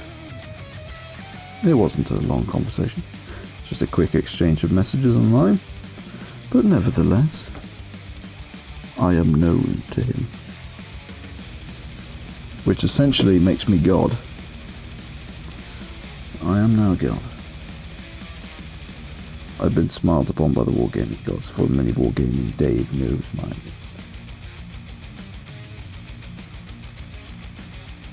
I'm going a bit crazy with this, to be honest. Obviously, that if you don't know what I'm doing, putting the highlight on that thing, probably looks like I'm absolutely shit at painting, but there is actually a method to this madness. I'm trying to like simulate that it's like it's a different kind of material to like ceramite and other kinds of materials. You've got like kind of like this low light here, and then the highlight like on the very edge. And it kind of gives it like this resonance, this kind of like glowing like effect almost. And it's yeah, that's what I'm trying to do. And it comes good in the end, trust me. Trust me now. Alright, that'll do. Okay. I want to get this guy just finished, so I can put him next to the fellows and have him done. So I need to get that bit done. But I think what I'm going to do, Mini Wargaming like was the beginning of my interest in this hobby. When I had to live vicariously through them because I wasn't able to afford miniatures as a kid, like the fact that they were there pretty much like means I am here now. There was just classic. That's what I messaged him. I messaged him about that to say like, look man, the only reason like I'm here in this hobby is probably because of the videos that you made back in the day. And I made call outs back to like their first 50 videos and some of the things they did in that and stuff. And he was like, yeah mate, you've clearly been here from the start and I really appreciate that and stuff like that. That was awesome. Didn't expect him to reply, I'm not gonna lie. But I was like, holy shit! Yeah. The 12-year-old in me was like, what's up, man? One of the best videos they did was like to field the demon prince, where the demon prince keeps popping up around his house and saying, field me. You know, you're a real one if you remember that. Oh fuck, I just used to say fucking colour twice. One idiot. Veneration Grey. Pardon me.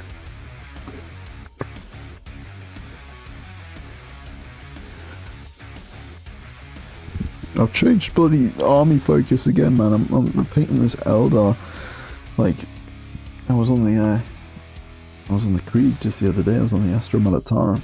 I'll go back to it. Like, I'm just kind of like in terms of the painting stuff, I'm quite a bit far ahead of my pal I play with. So I'm just doing some other stuff while he kind of catches up. Weren't they making their own gaming system? Yeah, probably, mate. I don't know. It's not. I haven't followed their like modern stuff, to be honest. Way back. Yeah, no, I think I remember that. I don't know if it really got anywhere. Maybe it did, and it's like it's something I just didn't know it was them that made it, but I'm not sure, to be honest.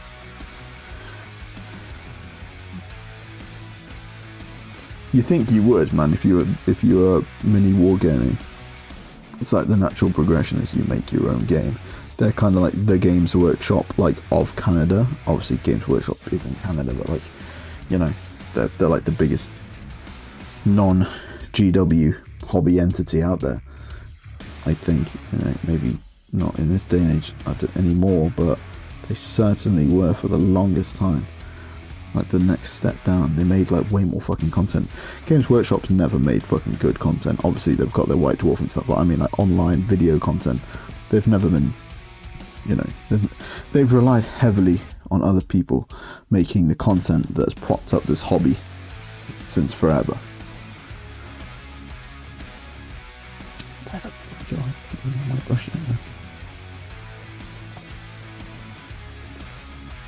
Yeah, they did so much for them in the early days, and yeah, they're obviously on friendly basis because they made that funny little skit video with Duncan Rhodes and Mini Wargaming Dave, which was like probably the best thing that GW's ever put out.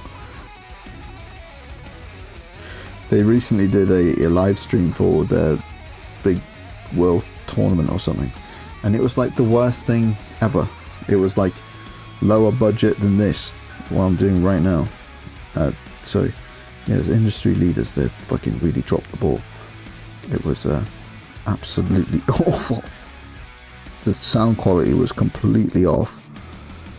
You couldn't like hear the crowd because they like noise cancelled the crowd, so it just sounded like these two awkward guys who just did not want to be there in front of this crowd speaking all like, oh yeah, and then like they used like MS Paint to like draw over the battlefields to show what was going on. It was absolutely fucking terrible. And mate, it was just absolutely terrible. The camera quality was ass. It was just amateur hour. No, yeah, they've never been content creators. They're good model makers, horrible businessmen, and terrible content creators. Do you know what? That's pretty much fucking done. Oh, I've just got to finish off that wee little gem. I've got my fucking camera spazzing out, man. Calm, my boy.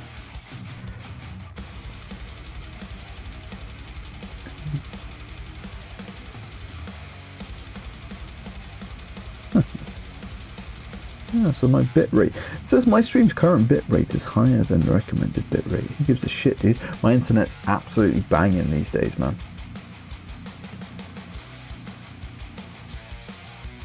Battle reports are a big thing. The ones Games Workshop do on Warhammer Plus feel so sanitized and corporate. Yeah, mate.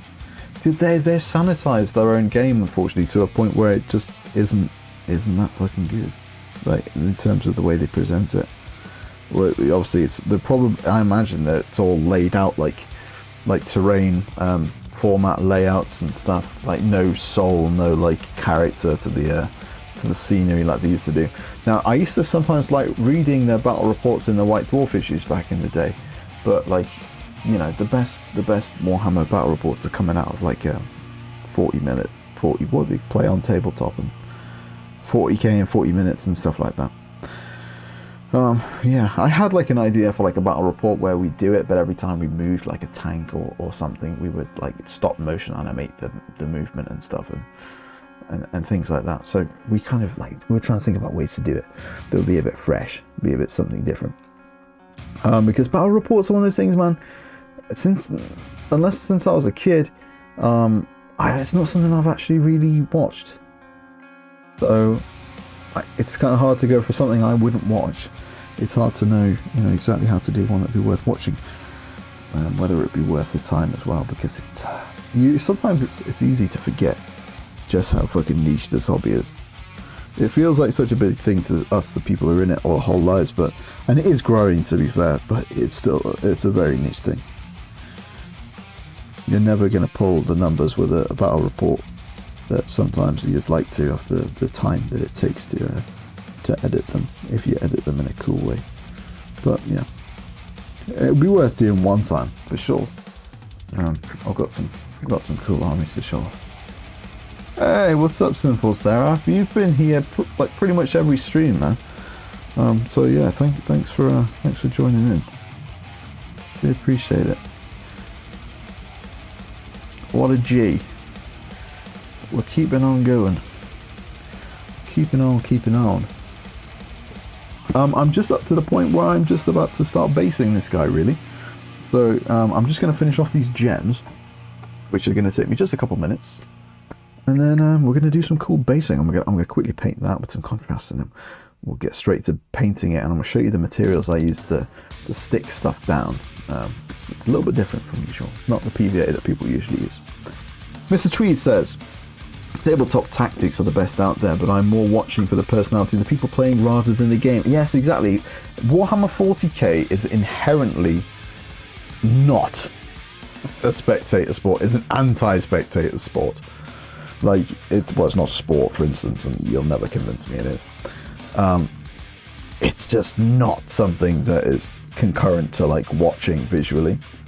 So you have to come at it with a really unique angle. That's why I thought if I ever made one, I'd like I'd make the guys move around, not all the guys, but like the big units, like the wraithlord, like this, or a tank. If it moves, I'd make it move stop motion, like just quickly move, and animate it. So there's a little bit of something going on, and rather than like a blow by blow, I give like an overview of like what happened between these two units, as it would feel like if you were reading it as a narrative, rather than a blow by blow, or how many hits did they land, how many this, how many that. That's where it grinds down and starts to become something very boring. It becomes fucking less worth watching than bloody snooker, unfortunately. But yeah, GW could have had a much better stab of making it a bit more entertaining than they did. I think there's a few more things they could have done, but unfortunately, it didn't really work out. So anyway, so yeah, I'm gonna. What was it? Oh yeah, I was gonna do those gems. I'll pop those gems together with a little bit of Baharoth, and then we'll get to basing this guy and he'll be boxed off. God, my efficiency goes down the minute I turn that camera on. This is why I want to have the guests on, mate, because I'll be able to like ask them a question and let them go off on a bit of a tangent on something that they're knowledgeable or interested in, and kind of let them carry it for a bit while I'm painting. I mean, that's the idea, man. I want this to kind of feel like you hop into a room and people are talking and we're like hobbying at the same time, and you can just see what I'm working on. You can tell me what you're working on, stuff like that. And it's almost like we're sat adjacent from the entertainment, because like people, when we paint, we put something on. We put like a lore video on, a YouTube video on, something that we can sink our teeth into while we're doing this. And, yeah, that's what I want to get this to. Anyway, where are we at? Yeah, there we go. So, Sinful Seraph, how did you find this channel, mate? Do I know you from a club, or do I know you from somewhere, or did you just find this channel one day and just... Yeah, I'd love to know, because yeah, you've been back. You're back every time, just like Mr. Tweed. You guys are the OGs, man. You guys have been here from the first streams interacting. I shall remember. I shall honour you in the halls of the what would you call it? Hall of Champions.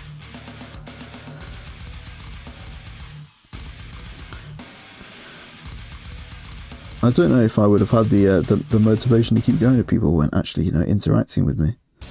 I'm a very social person. Most of the things I want to do, I don't like doing them unless I have someone to do it with. For instance, like video games. Oh, that's awesome. You just said that you just... So, yeah. I think it just popped up on my feed one time when I joined. That's awesome, man. That's really good. It's nice to see the algorithms actually like connecting me to people. I find that people that you don't know in real life are more open to like being supportive and getting behind you sometimes than people that you know in real life. It's a weird thing, but it's not just as it pertains to this, as it pertains to a lot of things in life.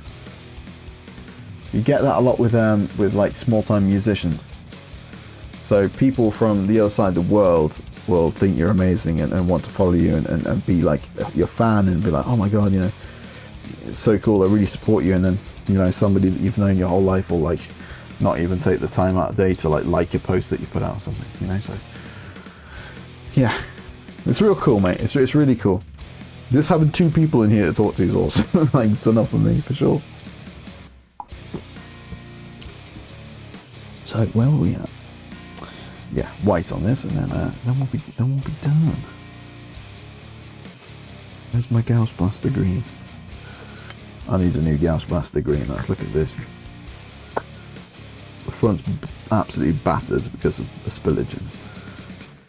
Oh, I'm not a very good caretaker of paints, am I? I'm not a very good caretaker of paints, fortunately. Unfortunate. Do you know what? Do you know why? It's just down to who I am as a person. Chaotic and unorganised. So, Mr. Tweed, I normally find when I'm talking to someone I paint more. Yeah, I know. sometimes yes, mate. I agree with that. In some instances, I think it's different when you're streaming and you're very cognizant of like not stopping talking. Do you know what I mean? If there's a conversation flowing, it's yeah, you can get into a rhythm. But I kind of need to make sure I'm in multiple different kinds of rhythms as it is. But I'll get better at this, you know. I'll get better and better. It's like fucking awesome. Over 50% of my viewership is from America. So big up to the American boys. If you're from America, thank you very much for joining in, listening to my dulcet English tones.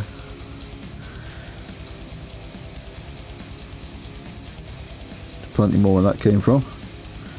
Just keep fucking tuning in. We'll be here. Short talking fucking shit. I have a 3D paint. I didn't see the paint bit, mate, so I just read that I have a 3D printed rack. Like, shit, damn. Can't say that and not show a homie a picture now. 3D printed rack. I have a 3D printed paint rack. Yeah, man, I need to do something like that, you know. I've got, like, I was looking at the wooden ones you can get, the like laser cut wooden ones, and like you know, you've got the multi-tiered and you can put them all in and stuff. But like, I like sometimes to go paint at my local hobby store, and I don't want to have to decant the whole thing to transport it there, if you know what I mean. So I've been looking for something that's like a case that you can unfold and they're all in. I think that's probably what I'll go with. Right, let's paint this fucking base now.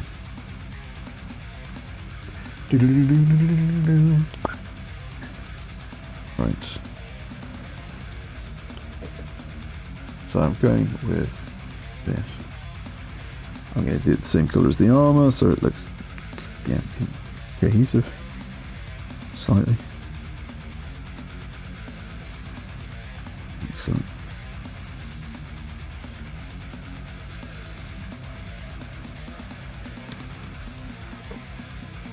Yeah, 3D printed paint rack, probably the way forward, mate.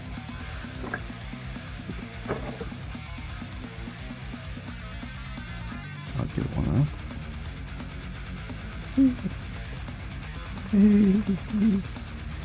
So, yeah. Get some red on this boy. I don't know much about the different craft worlds, you know. This scheme is the same Hann scheme, which is, yeah, the red, white and black. I think it just looks really nice. I'm not wanting to have like some big jet bike force, which is like what this craft world's based around, but the reason I'm painting them like this, because they just look damn nice. It looks vibrant. I find red to be an easy color to work with. I've done a whole AdMech army in red before, so I kind of know what I'm doing with it. Yeah, they just look the best. I think the white helmets with the black transfers on, they just look awesome. So I've gone with that. But yeah, I don't really know much about the different craft worlds. Don't know much about the Eldar in general. We're just kind of, yeah, going with it. So we've got 5 concurrent viewers. Thank you very much, guys. Hope you're clearly gleaning a little bit of entertainment value off this evening. This is super cool. Oh man, have I got some bloody stories I could tell you. I can't really go into them. I was thinking about one I might tell you, but I decided against it. So I don't know why I'm telling you, because I'm teasing you. I'm teasing you with a good story, but it could have been a really good story. But yeah. I feel like I'm probably currently a bit too easy for people to find out who I am in real life. So it's hard to talk about some of my personal experiences, because they've got to do with people who are probably, you know, connected to me online in some way. But boy, yeah, I've got some funny ones, man. So, okay, the next thing I've got to do here is do the whole base black. I'll start doing that. That's the story. No, and you should know yourself. Oh, we've got some funny ones, man. I tell you what, let me talk about it, man. I used to run a Warhammer club, right? I used to run a Warhammer club. And it was, well, it wasn't what I bargained it to be, let's put it that way. Where I live, right, you would think it's ripe, right? It's ripe for Warhammer. It's the right kind of town, it's the right kind of place. So I was like, oh man, I can't believe there's not a Warhammer club where I live. So I'll tell you what, let me open one, let me start one. Like, I don't want to run one. I don't want to be like the guy. Do you know? I don't want to like be the Warhammer guy, like the figurehead of it all. I don't want to have. I just want to get the ball rolling, get it rolling downhill, and have it become like a community thing where we just have a place we all do it, or maybe someone else just takes the reins and runs it. Because I wanted to attend one. You know, I wanted to have a Warhammer club that I could go to, but there wasn't one. So sometimes when you want to see something in this world, you've got to do it yourself. And I figured, well, I'll get one going. And then there'll be one to go to maybe in the future. You know, I'll dip out of the hobby like I do. You know, I come and go in terms of like passion. So it'll at least be there. So we'll start it off anyway. Well, I could have gone the hardline route, right, of being like, maybe I probably should have done this retrospectively, where I've been like, you know, adults only, if it's a club for like veterans, you come to play, super bare bones. But me and my pal were like, you know, we should probably like, if we don't have much of a community in Hexen, we kind of need to foster one a little bit, or at least, you know, get people through the door and get them like invested enough to like buy into it and play the game, you know. So we decided, oh, you know, we'll help beginners get into it. So we'll say, you know, we'll help you figure out how to paint your miniatures and stuff like this. I mean, it's a bit like what I'm doing right now, to be honest.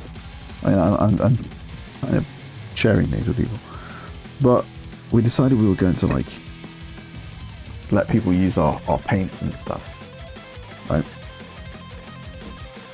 And we were actually like, there was an issue thing that came out issue by issue, where they gave away free miniatures, and we decided, oh, we'll give away these miniatures, right, and let people paint them, right. We figured out the room cost like it's 30 quid per time we used it, right. So we needed to charge 4 quid for people to come, right.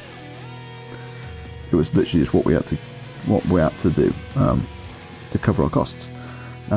Little couple extra few quids, we bought like tea and coffee for everyone to have, and it paid for the space, which was a decent space with plenty of tables and stuff that we rented.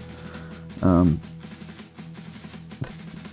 if we ever made any more like extra profit, you know, if enough people came to where we made like excess, we would have like bought like scenery for the club or whatever. We never got that far. We never got to the point where we made more than the money that was needed. Unfortunately, right, people started taking the piss immediately. People would rock up, right, with everything prepared, right? Everything prepared. Yeah, well, yeah. Letting them use paint is risky. We were just trying to be nice, man. We're trying to be like, you know, welcoming and stuff. It was dumb. People would come with their list that they'd sat fucking building all fucking weekend, right? All the models packed, double checked, everything, yeah? As you do when you build this, you make sure you're, you know, leaving behind your HQ, whatever. The codexes, the dice, they're everything. Yes, they are. And they'd rock up with everything, tool to the nines, ready to go for their games, but they forget their 4 quid. You know, the 4 quid that pays for the lights to stay on for them to actually be able to enjoy their hobby, and the terrain and boards, which belong to me, that I provided and added to and painted up and made. There was 4 custom gaming boards in there with all our terrain and stuff. So basically I was just like facilitating everybody to have their hobby together, and people were just like taking the piss and not bringing their fucking weekly entry fee. And you know, you don't want to be that guy and go, oh, you haven't got £4, fuck off. Because like, you've only got so many people, and you don't want to like turn people away or make them think you're a dickhead. Or, you know, I wanted people to, you know, feel like they could like trust me and stuff, you know. And I hoped that the veterans in the area would kind of get behind me, but unfortunately they were all kind of like, they dipped in for the opening day, right? But we didn't really have many returning veterans, because they already like belonged to clubs that were like further afield, or like, you know, gaming shops that they play in that were like in the near city. And so we just kind of had like, you know, who was kind of local to Hexham. I'm gonna fucking say some stuff that make me seem like a dickhead, but unfortunately it's just the fucking reality. Look, I'm just gonna put this out there, right? I have people in my family here who are like quite severely mentally disabled. Okay, I have a guy who's like, he's like in his 50s now. His mental age is about 6 or 7 years old. Right, I've lived with him my whole life. Yeah, I know exactly how to treat people like this, you know, and what they're like, how to behave around them, how to treat them, how not to treat them. The people that I interacted with were nowhere near like that, you know, but they were not right, you know what I mean? You get these in the hobby. They're not full retard, right? But they're getting up there. Yeah. They're just social, but you know, the typical Warhammer, you're a bit odd, you like Space Wolves, you're a bit like of a furry, kind of like, yeah, odd people. It's just kind of part and parcel, and we knew we were going to encounter it. The type that you encounter at a Games Workshop that are a little bit too loud when they talk, right? There was a few of them, and that's no worries. That's fine. I know how to deal with people like that. That's cool. It's cool. No issue. But it just caused problems, because many times people would come without their subs money. They'd come with no money in hand. And one particular one, we would give them these models to paint, and they were just, unthinned paint was just clagged onto them, and it was dripping down onto the base and then running down their fingers.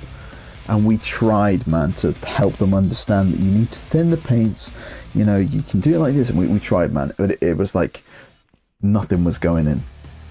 So yeah, another miniature every week just got destroyed. It was horrible to watch. And then some of them would just like corner you and just lambast you with their special interest for like 3 hours straight, and you just couldn't get away. And what it became was, rather than me running a wargaming group for people to come play games so I could get games in, it became like an adult creche where like I would like, we'd basically just babysit these fucking people who were just absolute nightmares. And one of them like would just like get everything so messy, man. He would just like splooge the fucking the paint everywhere, tissues all over the place, and tell me when at the end I was like, hey man, look, you need to clean up. And they said, oh, I thought that was your job. Hold on, this isn't my job. I'm paying for the fucking privilege of this whole thing running. Yeah. Yes, man, and it did start to begin to feel like that. Every reason that I opened it for wasn't realized, and it just became an absolute fucking daycare. It was horrendous, man. We tried, man. It didn't run for too long. I think we probably made like two and a bit months, and I just knocked it on the head. I was like, look, guys, look, this is just, yeah. I had a job that popped up that I left for Yorkshire and worked there in the Dales for a bit, so that was nice. But yeah, that was a nightmare. I got like the worst parts of working for Games Workshop, but I actually was like subsidizing it existing, so I was paying for the pleasure. Yeah, never again, man. That actually just completely ruined the hobby for me for a good 2 years. So yeah, that's where I was at for a while.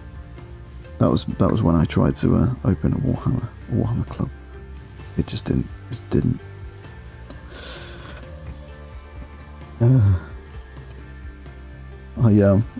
I wrote this into another YouTuber called Northern Exile, actually. If you guys are aware, he's probably my favourite Warhammer YouTuber. Northern Exile. I've mailed this into him as a hobby nightmare, so hopefully he gets around to reading it. That'd be really cool. I'm sure he will. He always does in the end.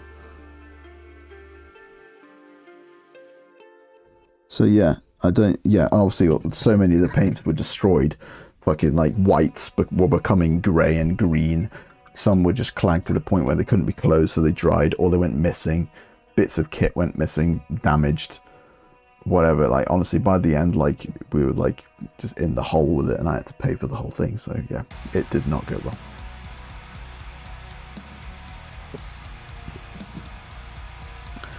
Yeah, it was a shame because people were all like on it. They came opening, oh yeah, it'd be great, but then they didn't turn up like enough to like, you know, put into it, you know. So also, to be fair, it was summer, so it wasn't the best time to start one because obviously in the summer people are like, you know, going out and stuff rather than coming and painting Warhammer. But yeah, we tried, man. You know, these people, they were kind of like enjoying it in their way, so like I don't like hold it against them. But I will say there's one that was weird, man, because he like kind of almost to this day there's this one, and he looks like have you ever seen Recess, that old show that used to be on when we were kids? He looks like Randall the Snitch, the one that used to always tell on them that was like the teacher's pet. He looks like that. He looks just like, so imagine him in your head. Imagine him in your head, right? He would come in and make the scenery out of like lollipop sticks and stuff.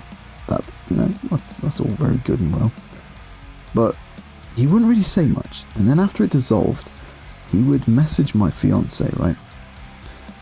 Now she's not really into the hobby. She was just there sometimes, right? He could have totally like messaged me with these queries that he had. They never did. He always messaged her, and she would say, "Oh yeah, I don't really know. You should message me." Like talking about me. He never did, and he would just find another thing to like talk to her about. It was always hobby based. Obviously, the guy like fancied her, and he was like trying to talk to her. He was never a threat in any way. So like nothing ever come of it. I never really cared because the kid was like, look, man, like in real life, I'm like 6 and a bit feet tall, ex-MMA fighter. Like he was a small fella. It wouldn't have been a thing. So there was no need for me to be like, hey, shut the fuck up, or anything like that. So he would try like hit on her and stuff in his weird little way. Never worked, obviously. But after I'd finished and everything, he mentioned up to people that I'm starting a Warhammer club. It's going to be exactly the same place and everything. And he made a website, and on this website, right, for this new Warhammer club, he used all of the pictures that I took of, that was my models, my terrain, my boards, my hands, my body, all my pictures, without permission. And look, I'm not one of these guys like, oh my god, you know, I don't care. That's cool. That's fine, man. Like whatever. A bit weird. Like maybe kind of talk to me, you know, before we do stuff like this. Whatever. You know, I'm not a stickler. But last I heard, he opened it, went there, realised that, well, all the boards, the terrain, the extras, you know, it's not just like boards and terrain and miniatures, man. You're talking like, you gotta have tissue rolls, you gotta have things to clean the tables with, those to tease the copies, those extra bits and bobs that you needed to have on site. We also needed to pay for insurance. There's all these different things, and he got there, realised how much I was actually doing and providing to the club physically and materials just to subsidise its existence. and just immediately closed. I don't even think they had one full session because they realized that all of the stuff was mine. It was just very silly. He was like not really like capable of running it, I don't think, unfortunately. Yeah, which is a shame because, like, obviously I wanted my town to have a Warhammer club. I'm not like, oh, if it's not me, it's nobody. Like, you know what I mean? I wanted there to be one for me to go to. So if it was running to this day, you know, I would be going. Even if someone else was running it, I'd be like, yeah, this is awesome. This is what I wanted in the beginning. So anyway, flash forward a couple months, and there's a fella who wanted to open a proper store, right? And so he had this event where he asked people to come down, and it was like a networking kind of thing where he wanted to figure out what people were wanting and what people were doing in the hobby, so he could set up a hobby store and cater to people's needs. And very nice fella and his wife, and immediately I was like, this is amazing. This is what the town needs. Not only is it going to get like have a hub of people to play the game with, we're going to have a place to get our miniatures. It's going to be a store. It's going to be amazing, right? And so I was like, this is amazing. This is what I've always wanted. And so immediately I went to the studio and went, look, man, I used to run a Warhammer club. I've got all these boards and terrain and stuff. Dude, you seem like a nice guy. I will literally give it to you, dude. I literally gave him my terrain. I gave him my boards, and I said, dude, anything I can do to help, just let me know. No strings attached. I'm not like trying to get in there so I have like you know, any sway or anything. I just want this so much that, like, here's all this help. Here's all this stuff, man. And he was obviously very appreciative of it. We're still mates to this day. Unfortunately, it never got going, and he ended up giving me all that stuff back. But this other guy who looked like Randall, right? This other guy was making terrain like it was going out of fashion in a shed or whatever. Some of it was alright, but like most of it was like, we're talking about 4 sections of sprue all stuck together in a cube to become like a cage crucible thing. Stuff like with Coke cans and fucking bits of multicolored pipe stuck together, unpainted. And he was going to bring it all down in a big load and drop it off at this guy's new store for him to use, because obviously I'd spoken openly about like donating stuff to this place, and he obviously took it upon himself to do the same thing. It was just a bit of a weird guy, and it's maybe his intentions were right, but he just did things in a weird way. And this scenery, man, some of it was rough, unpainted, like cobbled together bits of fucking junk. And I had to message the guy who was trying to open the store, and like, look, mate, this guy's coming, right? Just be aware, because he's coming to drop a bin bag's worth of fucking shit on you. Just be aware. And he was like, oh, well, thanks for the heads up. I showed him what the stuff was. He was like, wow, shit. Thanks for the heads up, mate. That was an awkward conversation. I was going to have to turn that away, and it would have been really awkward. But yeah, that's the way. And it fizzled out. And to this day, man, we've got nothing in the town. But thankfully, Red October is open near me, and that place is awesome. And it's 25% off everything forever, guys. So, you know, if you ever need anything, please, the link's in the description. They don't just do Games Workshop stuff. They do, you know, your D&D, Yu-Gi-Oh, Pokemon, all that stuff. Anything you're into, nerddom, man, they've got it, and it's all 25% off forever. So the link's always in the description there. Every time it goes through, I make like 1%, and all of that money is literally just for me to buy treats for my dogs and cats, man. So it's going good. It's going to a good place. Okay, we're just about to the point where the space is dry enough to add this ingredient. So this is what I use to seal my bases and stick things down. It's called Mod Podge. Now, you'll probably know about it if you've been in the hobby for long enough, but this stuff is like an adhesive and a sealant, glue and finish. It's kind of like you stick things down and you can seal them all in one.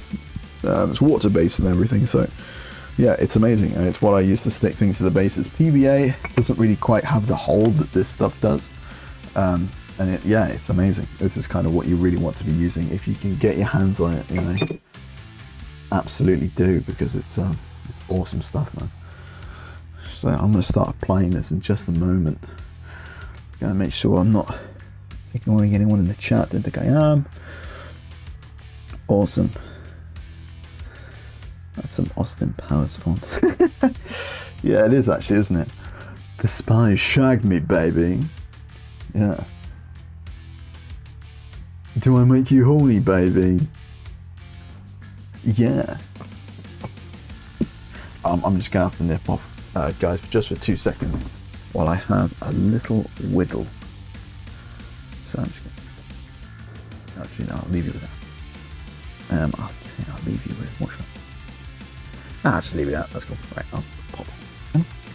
Right, I'll just be 2 seconds. I need a slash.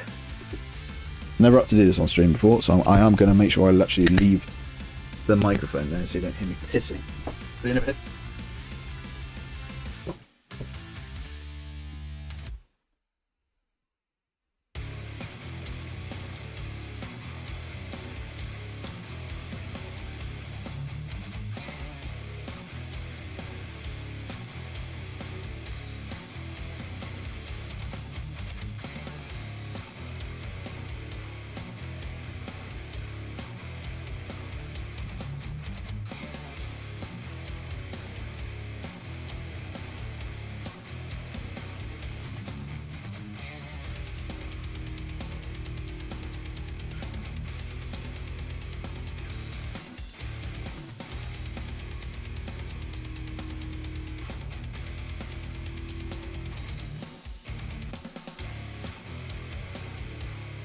I'm back.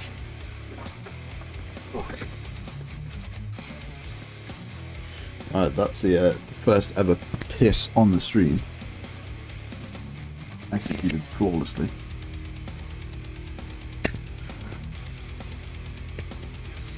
Oh, goodness. Oh no, my dog's trying to bust the door down. Pippin, no. My dog's called Pippin, by the way. Go on, Pippin, go downstairs. Good boy. So what are we at? We're at, how long have we been doing this for tonight, guys? What are we at? 2 hours in. This is usually where I end it, but I'm not going to end it yet. I want to get this paint, this lovely little bit of basing done, and then we'll see where we're at after that. I've still got plenty of steam to burn through.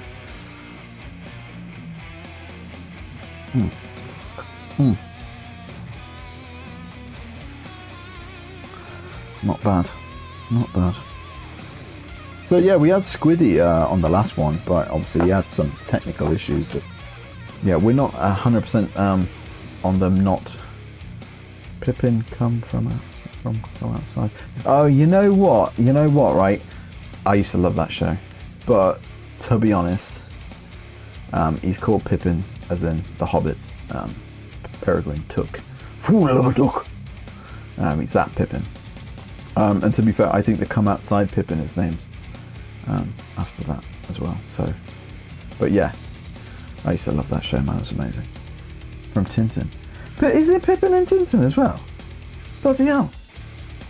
Yeah, no, I'm afraid not. It's just the Lord of the Rings one, guys. I'm a massive Lord of the Rings nerd. I mean, feast your eyes on the tattoo of the One Ring inscription. So yeah, big Lord of the Rings nerd over here, man. Yeah, so yeah, that's what it's from. But yes, look up, look down, look all around, up in the air and on the ground. Come for a walk, come for a ride, it's something to see, so come outside. Mate, they don't fucking make shit like that anymore, man. That's all fucking Cocomelon and all that bullshit.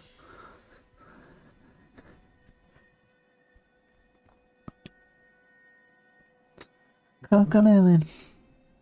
Shut the fuck up, you slag. You fucking slag. I don't, that's one of the things, man. I mean, obviously I've got this baby that's just about to drop, like a fucking pre-ordered DLC. And one thing I will not be doing is sitting it in front of kids' YouTube and just letting that raise it. We're doing homeschooling. Because I just refuse to let somebody else raise my child.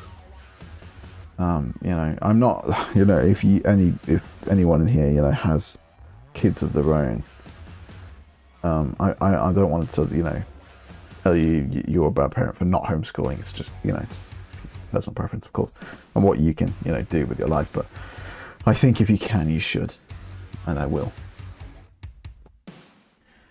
Yeah, extended edition all the time, mate. Crisp Factory, that's good. Lord of the Rings is, yeah, it's fantastic, man. Yeah, it's I've had to slow myself down in watching it. I was watching it at the rate of like once every like couple of weeks, if not more. We would find ourselves in like a bit of a like a few months where we were just like watching the series round and round, like extended edition, of course, like has to be done. Cannot, like if it's the theatrical version, I'll turn it off. I will not subject myself to the theatrical version after being, once you've tasted heaven, why would you ever want to go fucking drinking in Vegas? Do you know what I mean? Anyway, let's finally put this Mod Podge on. So yeah, this Mod Podge stuff is great. It's thicker than PVA. It comes like ready to go as like PVA does as well. It's just white, the same, and you just splodge it on, and it kind of acts as like a layer that all of your bits can adhere onto. So I'll just pop enough to there so you can see it. Just do it freehand like that. I want to get a nice thick layer on.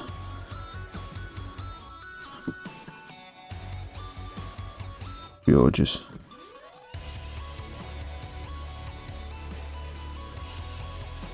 Nice thick schmungly bungly bit.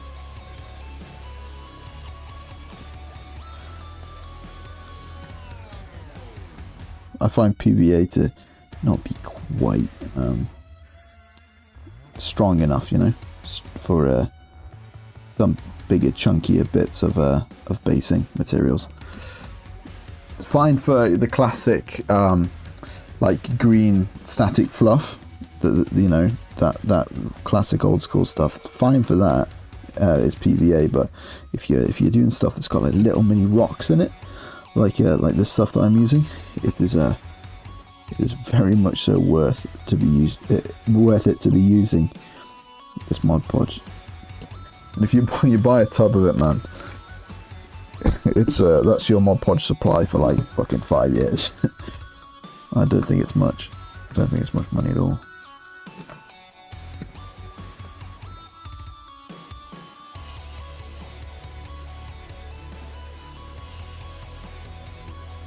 It's cakey, absolutely. On a good, thick, cakey layer.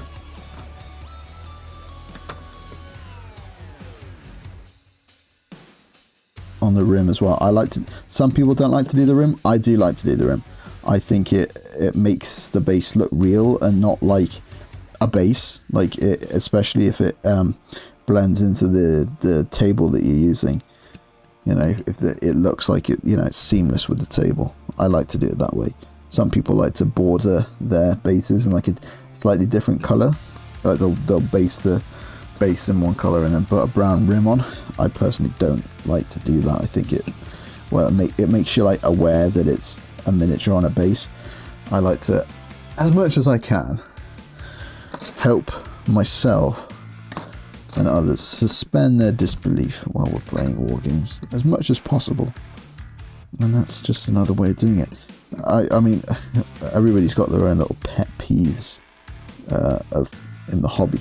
I think my pal's biggest one is probably like residual mold lines and sprue flashing, still being on miniatures. He hates it. For me personally, one of the things I hate the most is when you play with someone and they leave their like codex and on the table and leave like dice all over the table while you're playing.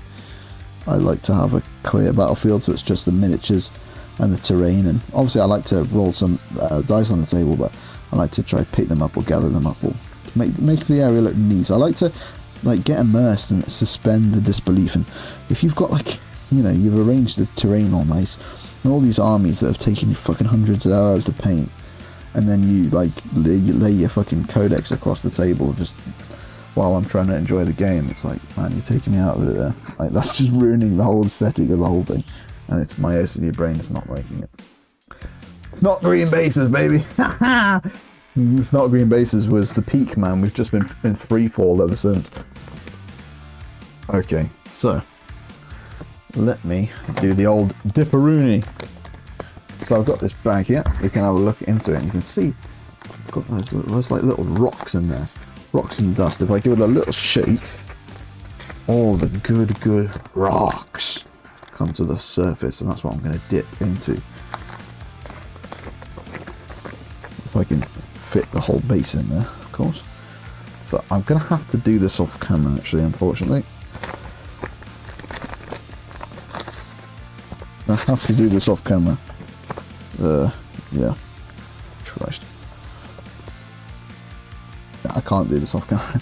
I'm gonna have to find a vessel. Ooh, that'll work.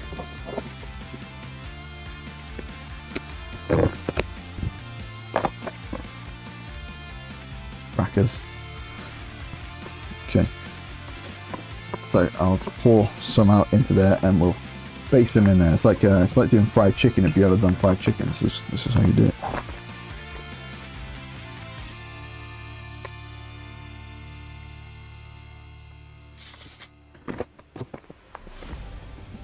Yeah, we've all got our own little pet peeves around the hobby. I mean, like, some people's pet peeves will be something you've never even thought about.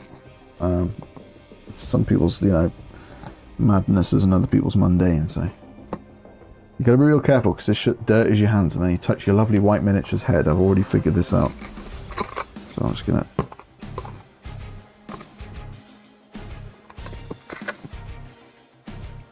Fucking hell, this is hard to do with the fucking camera in front of your face. I'll tell you that for now. Right, I'm just gonna sprinkle it.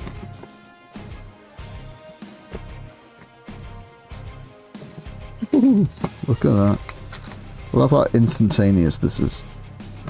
Like, we've gone from a not based miniature to a base miniature in about fucking 10 seconds. Take off the excess. Come on, Knox. Bosh! Oh yeah! Look at that! Hammond! Look at it! Oh, for fuck's sake, look, I've done it. I fucking dirtied his head, for fuck's sake. I'm gonna have to fucking... Oh. Sake. Ah. Right at the end, you fucking ruin it. Of course you do, you fucking dickhead.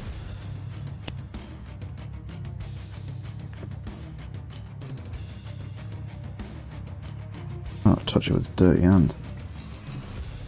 So annoying,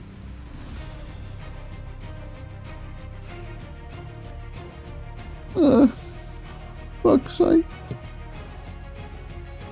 It is coming off bit by bloody bit.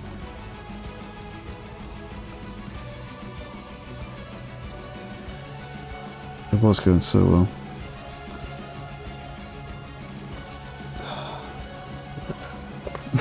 I did it to all my guardians as well. I was like dipping in and going, oh yeah, this is awesome. One by one, just blackening the heads of all of them. It's like, oh, for fuck's sake. Right. I'll just have to go over it again. But anyway. There we go. There's the base done. That looks great. I'm happy with them. It goes great with the guardians that I've already done. Here's the ones I did earlier. HWTH style. You tell everybody's British in this chat because we've been talking like come outside and stuff. It's a strictly British experience. There we go. Alright. Well, it's 9 o'clock at night. I usually like to wrap up by about 9 o'clock. So yeah, I think that's probably where we'll knock this one on the head for tonight, guys. As usual, you know, thank you very much for taking the time out of your evening to sit here with me as I ramble on about times past, present, and to come. And yeah, just thanks for tuning in, guys. Thanks for being here again. As always, you know, you've got the link in the description for your 25% off. If you're not subscribed, make sure you are. Get that notification bell on. And yeah, just have a good weekend. Take care of yourself. Make sure you make some time for yourself to have a bit of enjoyment out of life. It's the short ride that we have. And next time you talk to me, I'll probably have a baby son. So exciting times ahead, guys. And yeah, just take care of yourselves. It's me gone.